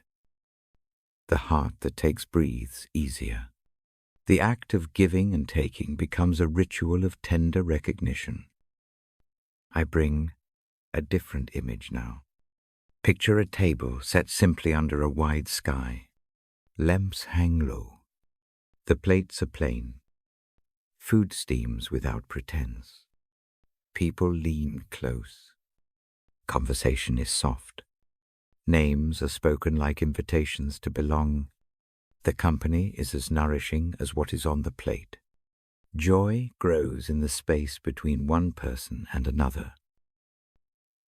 The phrase about asking that our joy be full matters here. It is not a tip for cleverness. It is a permission. Ask for what steadies the heart. Ask for what makes the chest unclench. Ask for what lets eyes close without guilt. The invitation is gentle. It places the act of asking inside a relationship that cares. To ask is not a performance. It is a small turning toward a presence that listens. I give a quiet practice. Hold your hands open in imagination. Picture placing one small need into them. Name it in a breath. Do not make a list. Choose one thing that presses tonight. Breathe it in.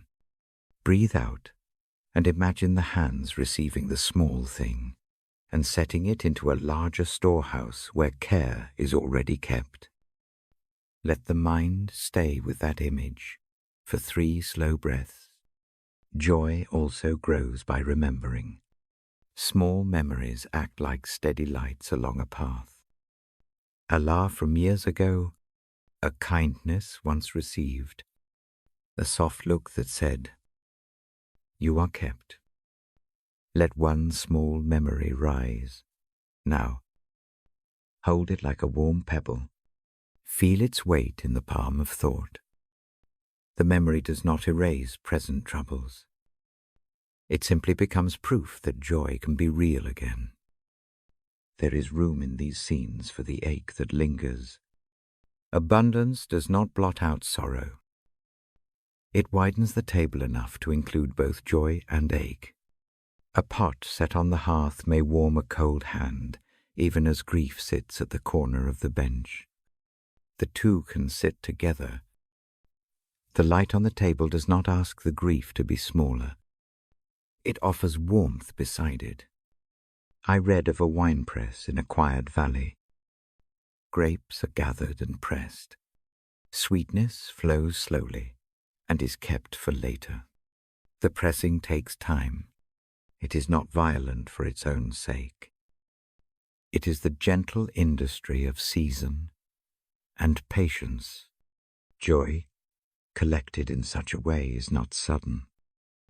It is pressed, stored, and poured when time allows.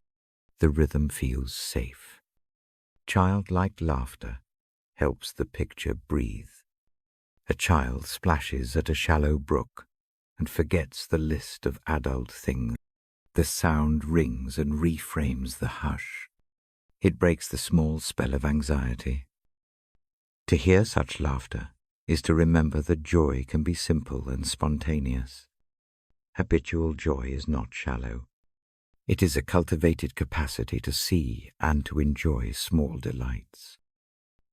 Connection matters. Joy, rooted in abundance, grows in relationship. It is not an individual commodity. A tree cannot bear fruit alone.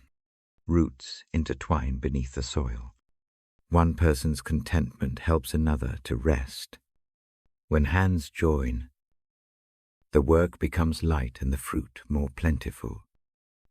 This truth is quiet. It does not shame those who feel alone. It simply suggests that belonging makes plenty gentler to hold. If fear arrives tonight, take it as a small guest. Do not make it bigger by arguing. Offer it a seat. Acknowledge its presence. Then, like the orchard keeper, point to what is good and true. Show a bowl that is filled. Ask one quiet thing. Let hope small flame answer. Gratitude becomes a gentle practice to invite joy. Not a long list, but a single naming. Name the one small gift of today. It may be the warmth of a coat, the sound of rain that calmed a busy mind, the taste of a shared meal. Speak the name to the heart. Let the body hold the gratitude for a breath or two. The simple act of naming becomes a way the cup begins to fill again. I do not promise a sudden change. Abundance does not always arrive in an instant. Often it grows from small, repeating patterns, a neighbor's repeated kindness, a daily habit of giving thanks, a willingness to ask for what steadies. Each small practice piles up like layers of soft earth about a root, or time, branch by branch. Fruit appears. There is also a readiness to receive. Pride sometimes bars the hand from taking. Remember that to receive is not weakness. To open the hand is to make room for goodness. Let the imagination practice that opening now. Picture a palm turned upward beneath a low-hanging branch. A fruit falls into it without strain. The palm closes gently. The taste is plain and full. As I fold this part of the reading toward its close, I place one small invitation on the night air. Before sleep, choose one small thing to ask for that will enlarge the heart's capacity to smile tomorrow. It need be no grand request. It may be courage to rest. It may be a friend's presence. It may be the quiet sense that enough exists. Ask simply, as a child might ask for a piece of bread, and then rest in the expectation that the asking is heard. The lamp dips lower. The orchard image softens into the hush of evening. I close the book softly. The promise of full joy is not a boast. It is an assurance that abundance exists in the simple, the shared, and the steady.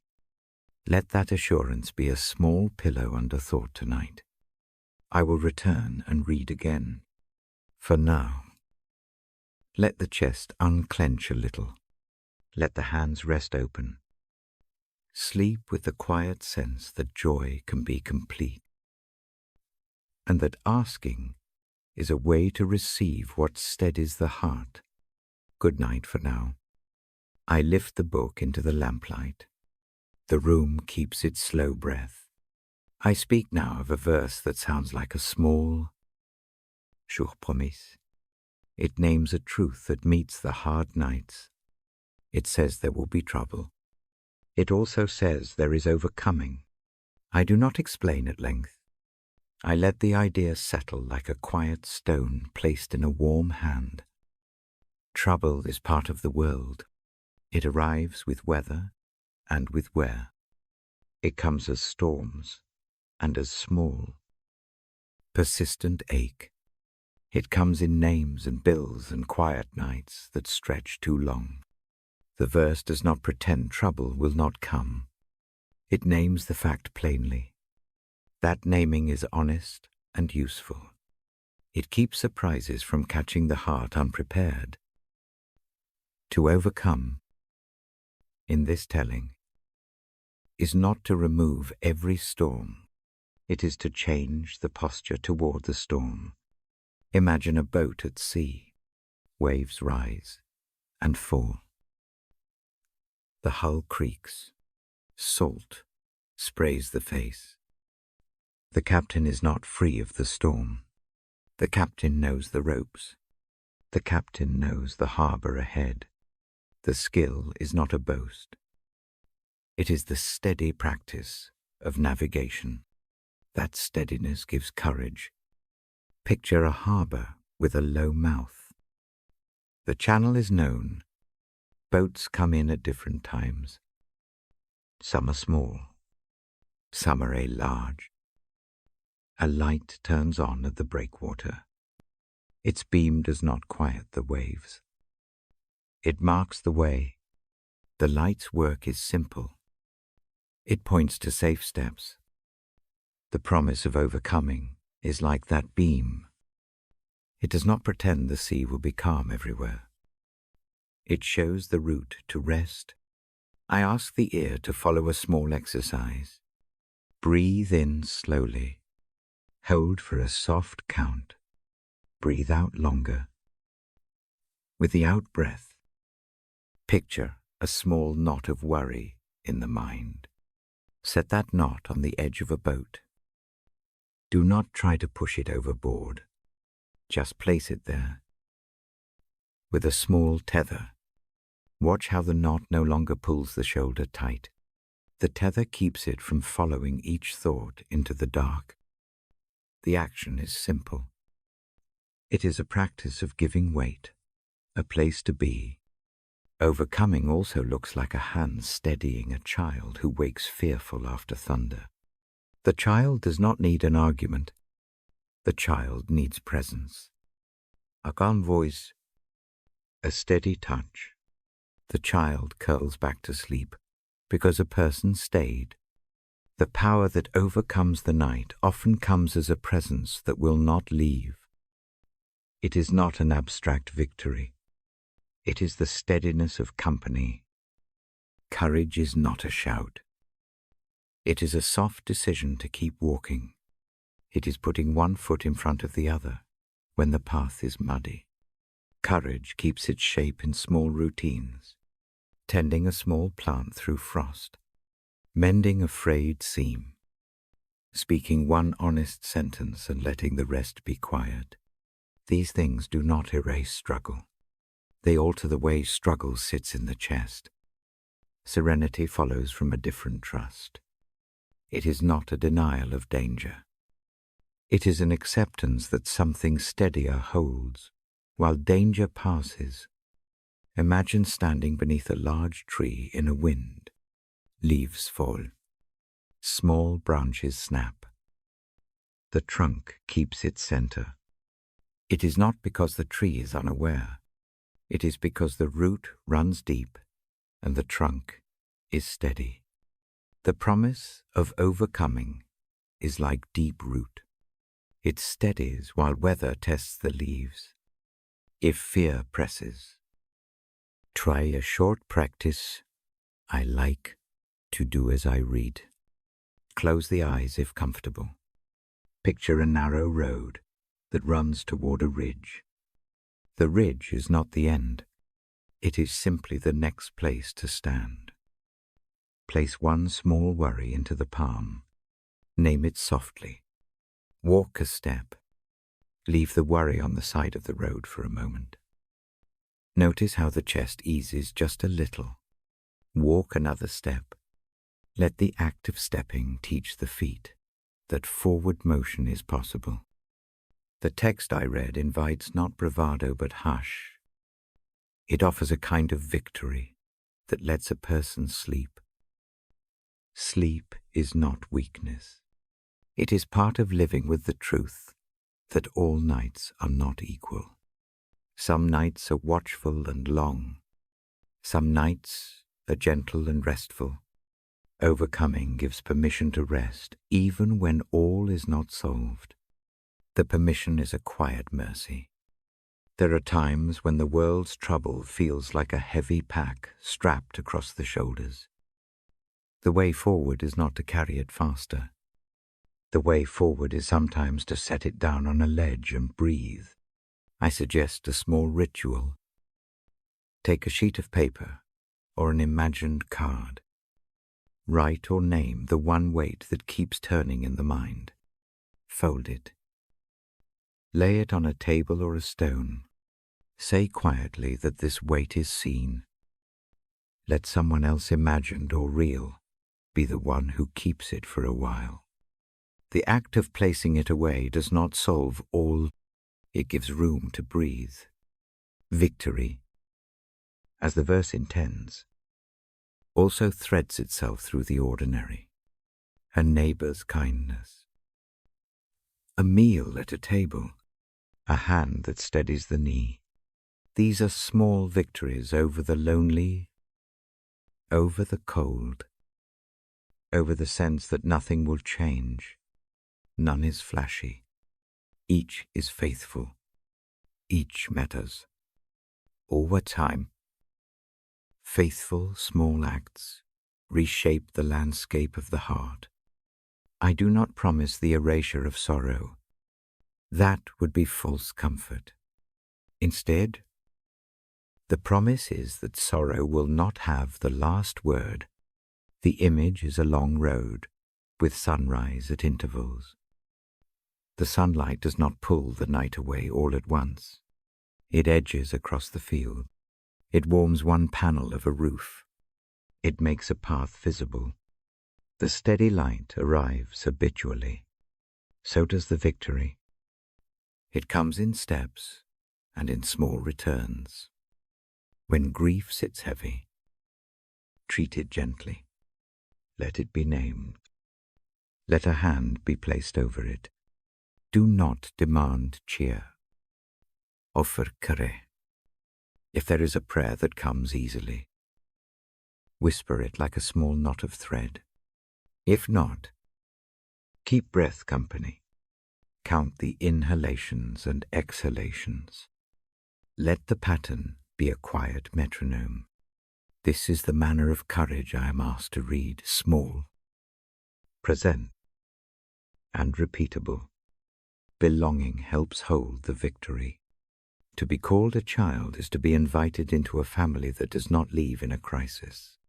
That belonging is practical. People share blankets and stories. They pass cups and listen. They learn the names of small pains. They show up. That presence is a kind of overcoming. It softens how sharply trouble cuts. I also picture a lighthouse keeper who does not leave the post. When the fog rolls in, the keeper trims the wick, checks the glass, and watches the sound of the bell. The duty is routine and quiet. The keeper's faithfulness is not a spectacle. It lights a way for many. The promise that trouble will not have the final say is carried by such faithful hands. Before I close the book, try one last gentle exercise. Rest a hand over the heart. Breathe in a slow 4 count. Hold 1. Breathe out for 6. With each exhale, imagine one worry becoming less urgent. With each inhale, imagine courage like a small lamp being lit inside the chest. Repeat until the slow rhythm feels right. Let the breath be your quiet companion as the mind eases. I will not promise that every tomorrow will be easy. That would be more than the text gives.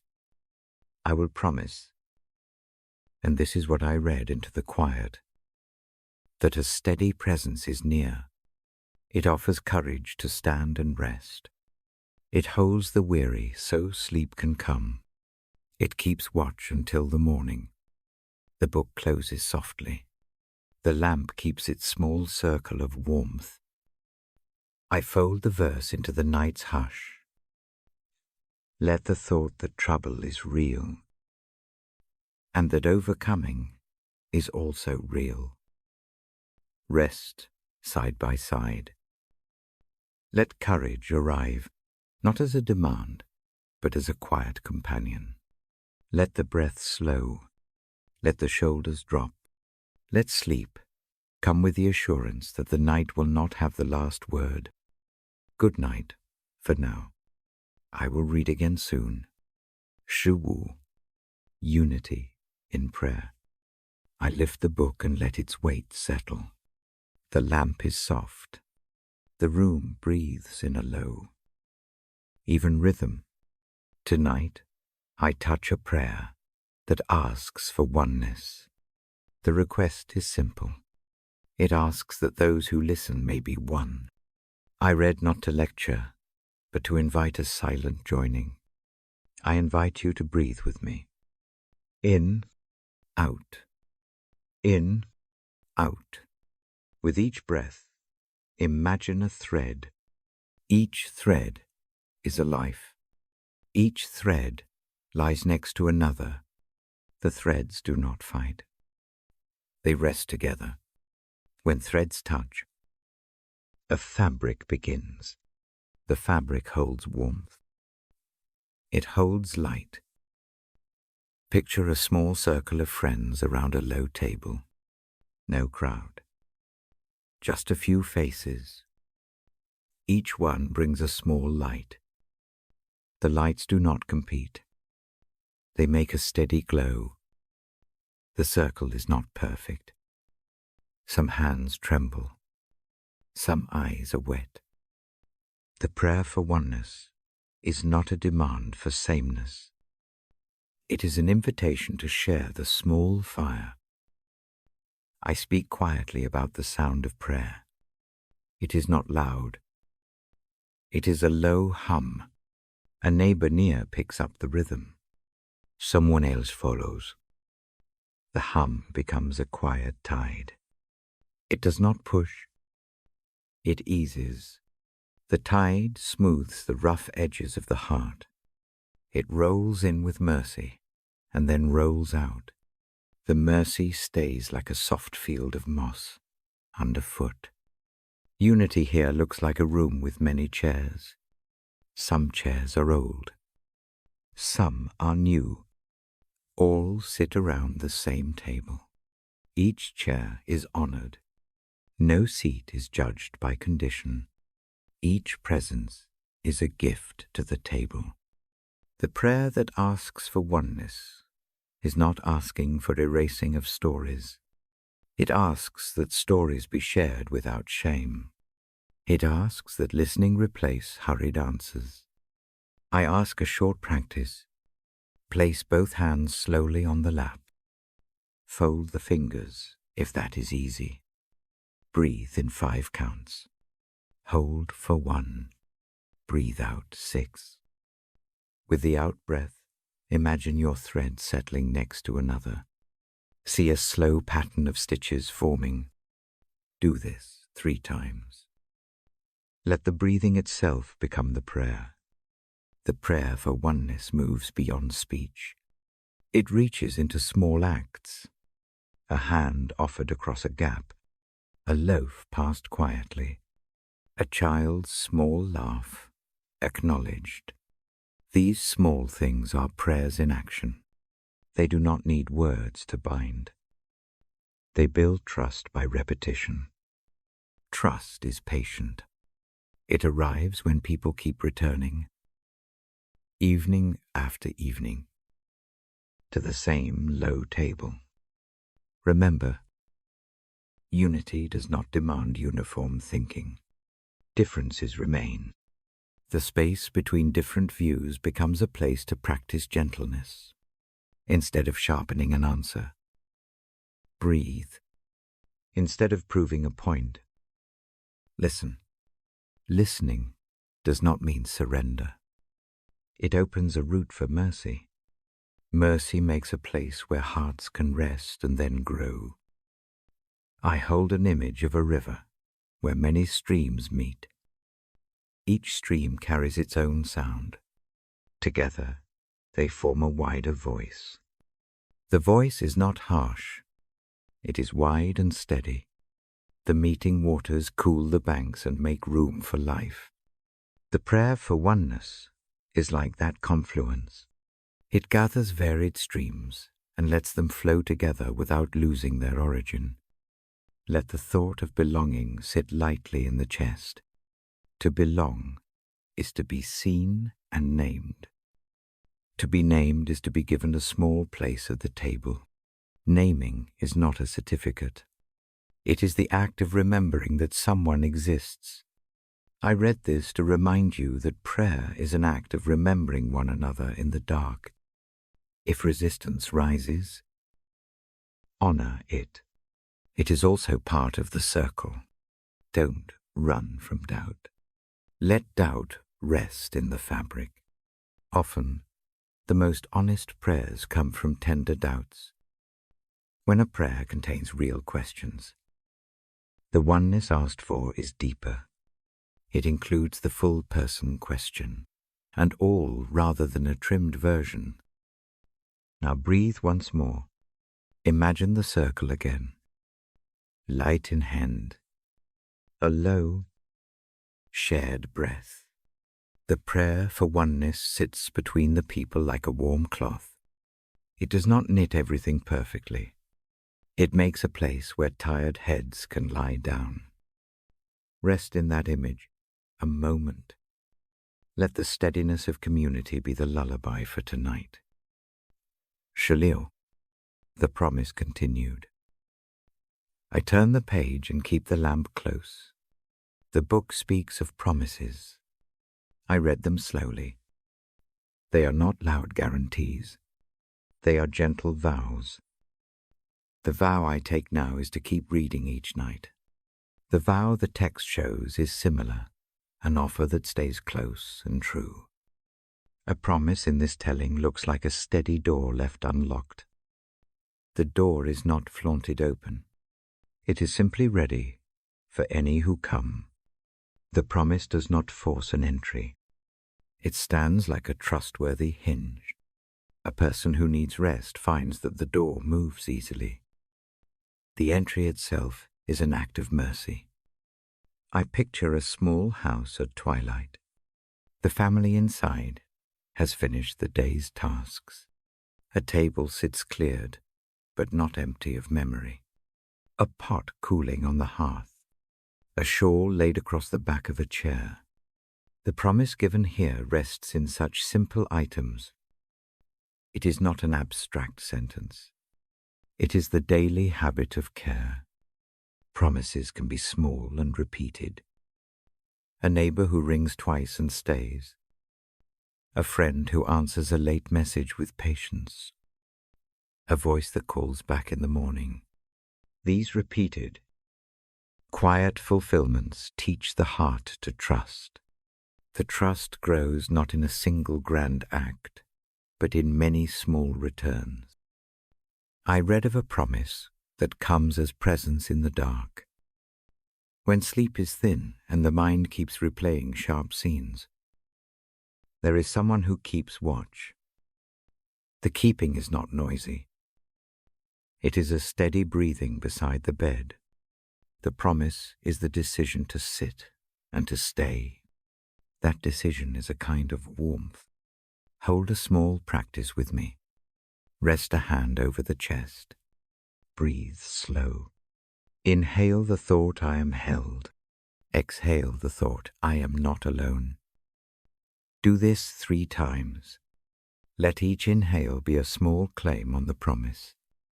Let each exhale be release. The body learns by repetition that it is safe to relax. The promise also meets failure with a soft hand. When the day has been full of mistakes, the promise does not demand a perfect repentance in public. It offers a private place to set down the weight. The person wearies and then is invited to lay the burden down. In time, the shoulders rise again. The promise then becomes a tutor of renewal rather than a herald of shame. Trust keeps its character by being faithful in small things. A promise that is kept once and then forgotten is brittle. A promise kept in continual acts becomes a rope woven for the long road. Each small kept word is a knot in that rope. Over nights, the rope becomes strong enough to hold the weight of many seasons. I think of hope as a quiet companion to promise. Hope is not impatience. It is a calm, waiting, shaped by past kindness. It remembers times when a friend came through. It calls those memories forward and places them beside present fear. Hope does not cancel the fear. It enlarges the heart enough to carry both. If worry returns tonight, invite the promise to sit with it. Imagine the promise as a warm tile under a cool foot. The tile does not heat the whole floor. It offers one steady warmth where the foot rests. In small ways, that warmth shifts the body's expectation. Expectation is a friend of rest. Community gives a living form to promise. When people form a habit of keeping their word, the whole room changes. A promise shared among neighbors becomes part of the daily air. Children learn its cadence. The old hang their hats in a place where someone will find them in the morning. A promise becomes a lived habit. Before I close, breathe once more with me. In, the lamp holds. Out, the promise is near. In, the room keeps its hush. Out, let the small vow be enough for tonight. It asks only for a soft faith to accept being kept. I close the book gently. The lamp paints a final circle on the page. The story of oneness and of promise rests beside the pillow. Sleep comes like a neighbor who sits a while before leaving. Rest with the thought that you are part of a fabric and that promises are woven into the nights. I will read again. Good night for now. Shalil, a place prepared. I settle with the page open and let the quiet deepen. The verse I carry now speaks of a place made ready. I do not give a lecture. I offer the picture and the comfort that comes with it. Picture a spare room kept for a traveler. The bed is simple. The linens breathe. A small window faces the east. Morning comes there with a soft certainty. Someone has set a lamp on the nightstand. The lamp is not ornate. It is only steady. Its job is to be ready. I read the promise as if it were a small, warm key put into your hand. The key does not unlock every door today. It unlocks the promise that a welcome exists. That welcome is not dependent on performance. It is not earned by tallying good days. The welcome waits. It is a steady affordance of mercy. Imagine the house beyond the window. It is not a castle of thunder. It is a house with rooms that know your name. A chair by the hearth keeps the imprint of many evenings. A towel hangs by the door, as if someone expects a tired traveler to arrive. The place prepared is a perpetual offering. The offering is simple, a space to rest, to breathe, to be accounted for. I breathe slowly as I speak. Each breath carries the image inward. In, the room is calm. Out, the shoulder eases. In, the lamp stays lit. Out, the mind softens. The promise I read does not banish fear. It does not claim the night will always be soft. It names a steadiness that meets the hard when worry wakes the chest in the thin hours. The thought of a prepared place helps the heart slow. A name is spoken there. You are called by it. To be called is to be known. To be known is to belong. Practice a small act with me. Close the eyes if that helps. Picture a simple bed. Place one small worry on the pillow. Do not try to fix the worry. Lay it there like a folded coat. Imagine the room taking it in. Feel the weight on the pillow instead of on the shoulders. Breathe. Let the body learn how to rest, with the burden set down for a moment.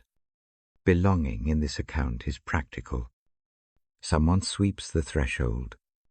Someone keeps a pot simmering. A neighbor leaves fresh bread on the table. The acts are ordinary. Their ordinariness makes them faithful. A promise kept in small things becomes a real place to enter at night. I think, too, of welcome that does not require a tidy explanation. A guest may arrive late and muddy. The host does not demand a record of past missteps. The host offers water and a towel. This gentle hospitality is the image at the center of the verse. It shows mercy in action. Memory helps the image deepen. Remember a time when you were simply received no questions. No sermon. Just presence. Hold that memory like a lantern. Let it guide the mind toward the new picture of a permanent room. The ancient promise meets the present need in small gestures of care.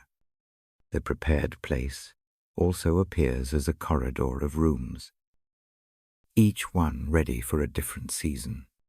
There are rooms for quiet reflection, rooms for celebration, rooms for rest in grief. The variety is part of the welcome. Life brings many states. A true home keeps a place for each. Fear sometimes protests that such a place is unreachable. Faith replies with small patience. It offers a hand at the threshold. The hand does not pull or force. It invites. The invitation is the gentlest kind of command. Come as you are. Let the wrist relax around it. Let the feet follow one step at a time. If sleep feels distant, imagine walking down the corridor toward that prepared room. Doors pass by, some closed, some open. Each door is a part of the story you carry. Pause at a door that seems heavy. A friend opens it for you. You do not need an elaborate apology. The friend simply sets a blanket beside the bed and tucks you in. The gesture is mercy, plain and steady. I do not press for grand answers. The promise is the large shape. How it fills any one night will be small and specific. Tonight, it might be a neighbor's quiet visit. Tonight, it might be a remembered prayer. Tonight, it might be the slow rhythm of breath, returning to ease. The prepared place does not force a uniform experience. It meets this night with what it has. Hold another small practice. Rest a hand where the heart rests. Breathe in 4 counts. Hold a soft beat. Breathe out 6. With each exhale, imagine the walls of the prepared room drawing nearer. Each inhale lets the welcoming air in deeper. Repeat 3 times. Let the rhythm set a pace that the mind can follow toward rest. The promise of the prepared place also reassures about belonging beyond this hour. It hints at a welcome that is not exhausted by time. The phrase prepared for you carries a hush of permanence. That hush steadies a heart that fears being forgotten. A permanent welcome is a mercy that outlasts human frailty. I close this thought like a book left slightly open on a bedside table. The lamp tiptoes across the page. The prepared place stands ready. A modest fact. The image is not a loud demonstration. It is a quiet anchor. 实际, faith beyond sight. As I turn the next page, faith steps forward. Faith is less an argument and more a small reaching. It trusts what the eye cannot see, but the heart feels. Faith beyond sight looks like a path that bends over a hill. The destination rests out of view. You step anyway. The ground underfoot is known by touch. A breeze signals the direction of morning. Trust walks with open hands rather than clenched proof. Picture a bridge at dusk. The planks are familiar to those who have crossed before. The fog may thicken. The rail may cool a hand. The step is taken because the bridge itself has held many feet. Faith is the choice to move as the bridge supports. It is a posture more than a summary. I read this as a practice. When the mind demands visible evidence, quiet the demand with a breath in. Breathe toward a small thing believed. Out. Let the breath carry the weight of needing to know everything now. Repeat. Let faith grow by small experiments, one step. One trust. One soft letting go. Believing in what cannot be seen is not about ignoring reality. It is about attending to a presence that acts in invisible ways. A neighbor's kindness creates patterns that are not always measured. A merciful habit grows a community in ways the eye might miss. Faith notices these patterns and follows their pull. If doubt rises like a curtained window, do not shame it. Open the curtain a little. Look at the silhouette of the world beyond. Shape a small question. Let it be the doorway into conversation rather than a closed verdict. Faith welcomes honest questions. It does not fear light. I fold these words into a simple ending for tonight. Trust is a small hand offered at the edge of a path. The gesture is enough to keep the step going. Rest in the conviction that a place is prepared and that a way forward exists, even when it cannot be seen plainly. Tomorrow we will continue, slowly and gently, toward what faith practices next. For now, breathe. Lay one quiet worry on the pillow of the prepared place. Feel the steadiness beneath it. Sleep with the soft assurance of a welcome that waits, and with a small courage to walk toward what will be revealed in the morning. Good night for now. Shati, faith beyond sight. I keep the lamp low and let the pages breathe between my hands. I have read a line that asks for a kind of courage. It asks for trust where the eyes have not found proof.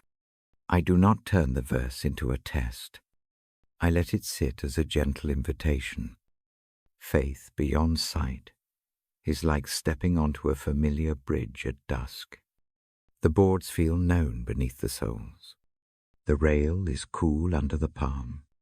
For Maysettle, but many have crossed before. The crossing is not reckless. It is a small trust in what has held so far. The motion forward is quiet and steady. I speak of a blessing that comes to those who lean on this kind of trust. The blessing is not loud. It is like a coat left by the bedside, ready and warm when the night grows sharp. A heart that practices small steps of trust finds less need to demand immediate proof. Peace follows the practice. Peace does not rush to erase doubts.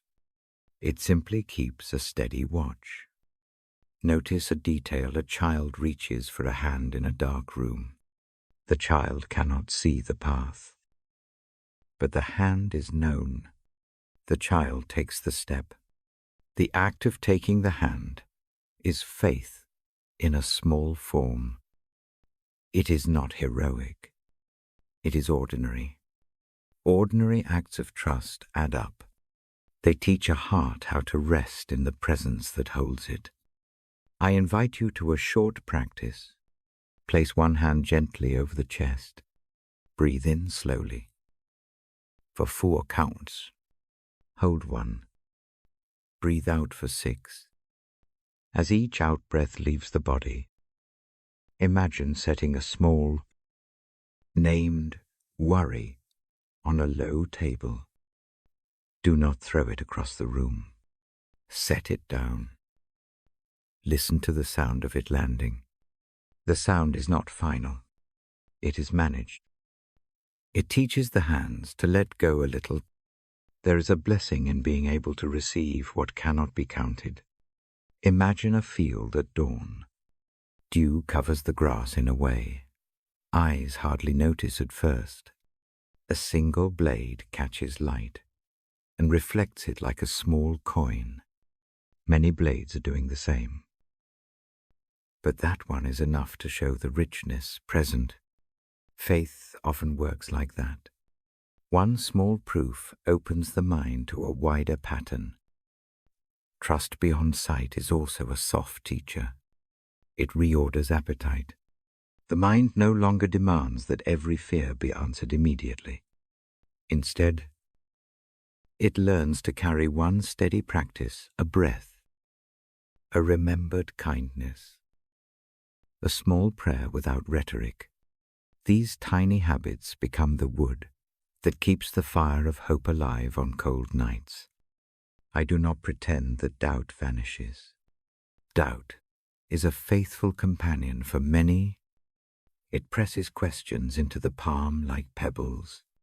When doubt comes near, I do not banish it. I name it. I put a lantern beside it.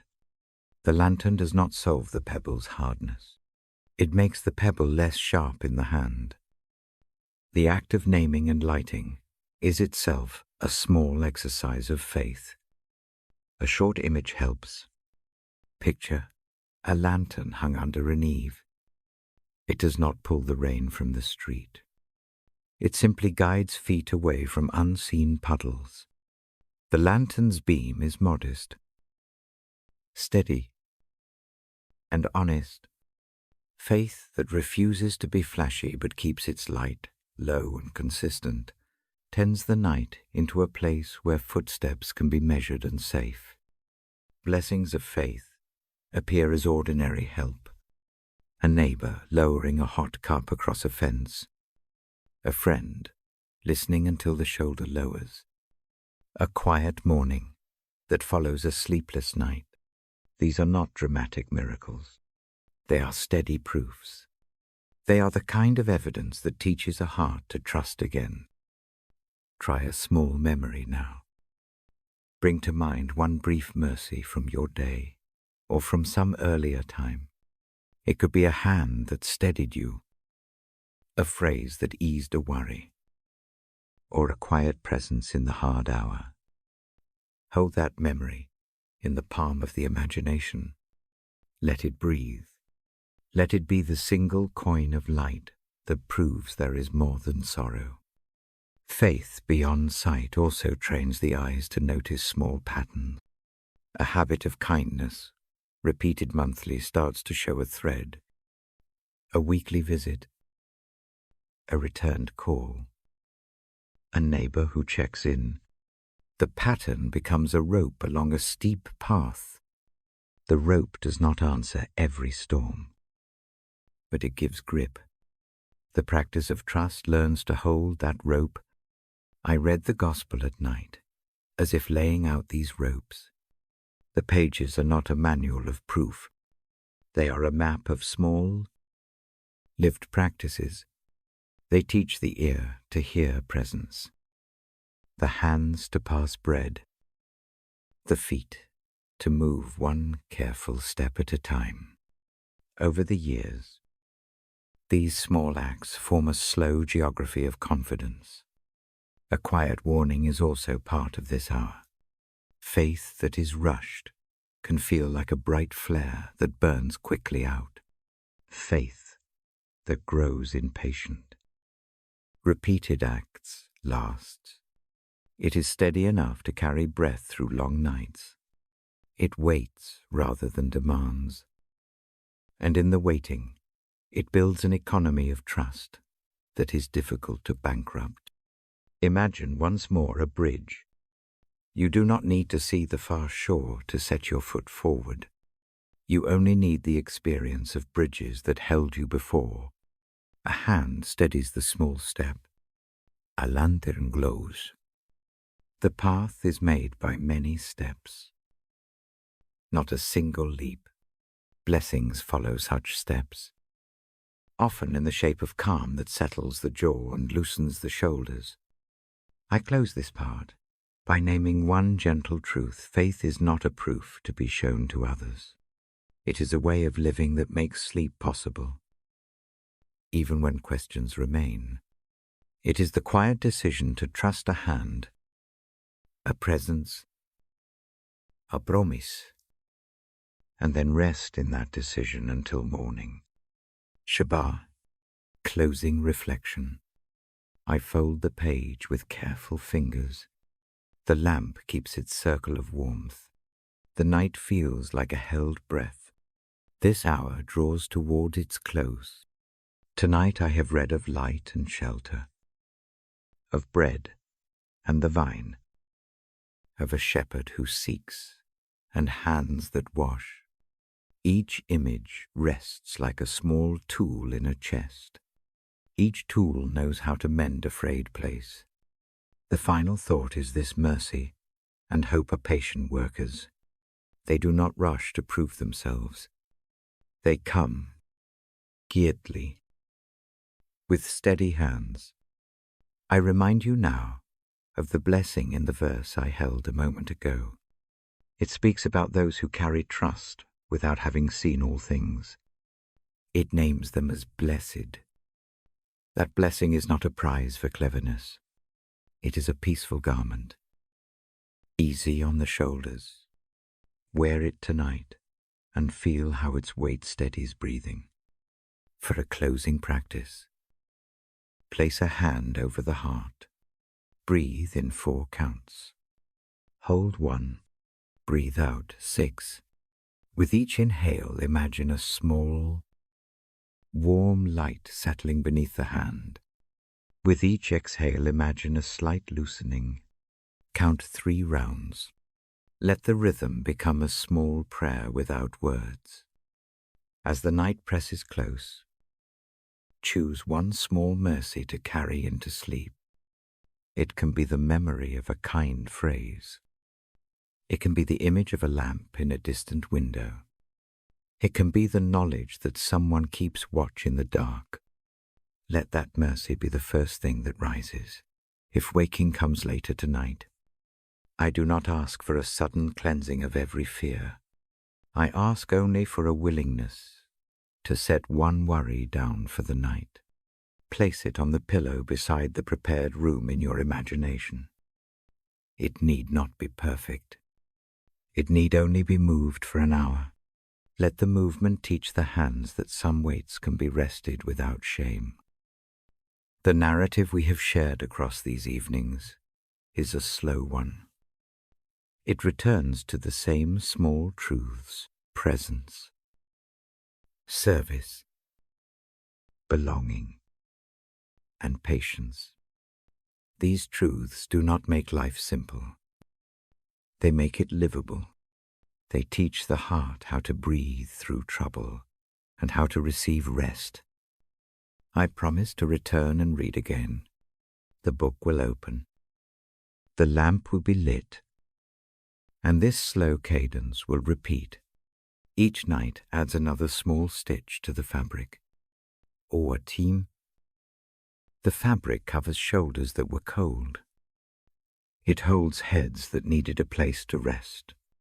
It teaches sleep how to come with dignity. Before I close the lamp, I offer a short blessing.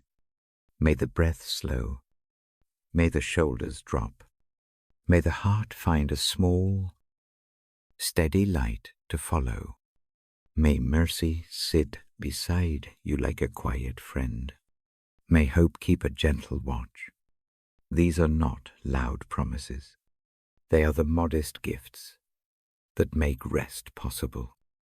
I lay the book down as one lays a hand across a sleeping shoulder. The room keeps its hush. The night is full of small mercies. Sleep now in the company of the one who calls and prepares, who listens and stays, who guides beyond what the eyes can see. Good night for now. I will read to you again. I sit in the same chair. The lamp breathes its small circle of light. The book lies closed now. My thumb rests on the cover. The room is soft with night. I have read with you these nights. I have carried steady images to rest beside your thoughts. Tonight I hold nothing new to prove. I offer a few final, calm words. They are meant to settle the last small stirrings of the mind. Breathe with me once. In, hold, out. Let the inhale bring a thin thread of light to the chest. Let the exhale take away a small weight. The breath is enough for this hour. Listen to the quiet in the room. Hear the hush that gathers like snow on a roof. It muffles loud edges. It does not demand attention. It simply keeps watch. Let that hush be a companion. I imagine you at the edge of sleep. Your hands are loose. Your jaw is soft. Your thoughts drift like leaves on a slow stream. Do not chase them. Let them pass. Each passing makes space. Now a gentle body practice. Keep eyes closed if that helps. Begin at the toes. Notice a small tension there. Breathe into it. Let the out-breath take the tightness toward the floor. Move the attention up the legs. Soften the knees. Let the hips ungrip. The breath is slow. The movement is slow. Bring attention to the belly. Feel the rise and fall. No rush. The belly breathes like tide. Let the ribs ease a little. Let the shoulders drop. The neck lengthens. A tiny space opens behind the eyes. Place a hand over the heart for a moment. Feel the familiar rhythm. Count a slow 4 in. Hold 1. Breathe out 6. With each out-breath, imagine the rhythm loosening a small knot.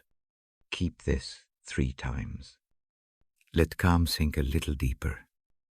I speak of presence again. It is not a sharp idea. It is a warm fact. Someone keeps watch. That keeping is steady and careful. It does not hurry. It does not demand a sudden answer. It simply stays. If shame creeps in, do not make it larger. Name it softly in your mind and let it sit like an object placed on a table. Look at it without anger. Lay beside it one small kindness that you received this week. Let the kindness balance the weight. Think of mercy as a hand that rests on the shoulder for a moment. It is not a fixing of everything. It is an allowance for the heart to breathe. Mercy sits without judgment. Mercy remembers gentle facts. You are called. You are held. You are not alone. Hope in this hour feels small. It is like the first bright on the horizon. It does not make the night disappear. It changes the posture of the body toward the coming day. Even a thin thread of hope helps the feet find the next step. If thoughts wander to tomorrow's tasks, tuck them into a small box in the mind. Promise to open the box at a set time in the morning. For now, leave the box closed. This temporary rest is a mercy. It is allowed. I return to a simple image. Picture a low window. A single lamp burns inside. The lamp does not glare. It gives enough. Its glow touches the edge of a rug and the curve of a chair. You are in that room. The lamp names home quietly. As the body finds rest, notice any sharpness in the chest. Breathe into it and imagine a soft cloth laid over the place. The cloth is warm. It does not demand explanation. It only comforts, a brief reflection on giving. If there is a need in the mind to do more, promise to do one small thing in the morning. One small act of kindness will be enough. The night asks only for rest now. The day will hold the work. I will say a short blessing for this still hour.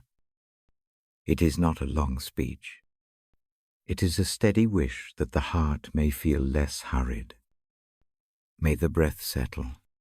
May the shoulders soften. May a quiet courage keep you through the dark.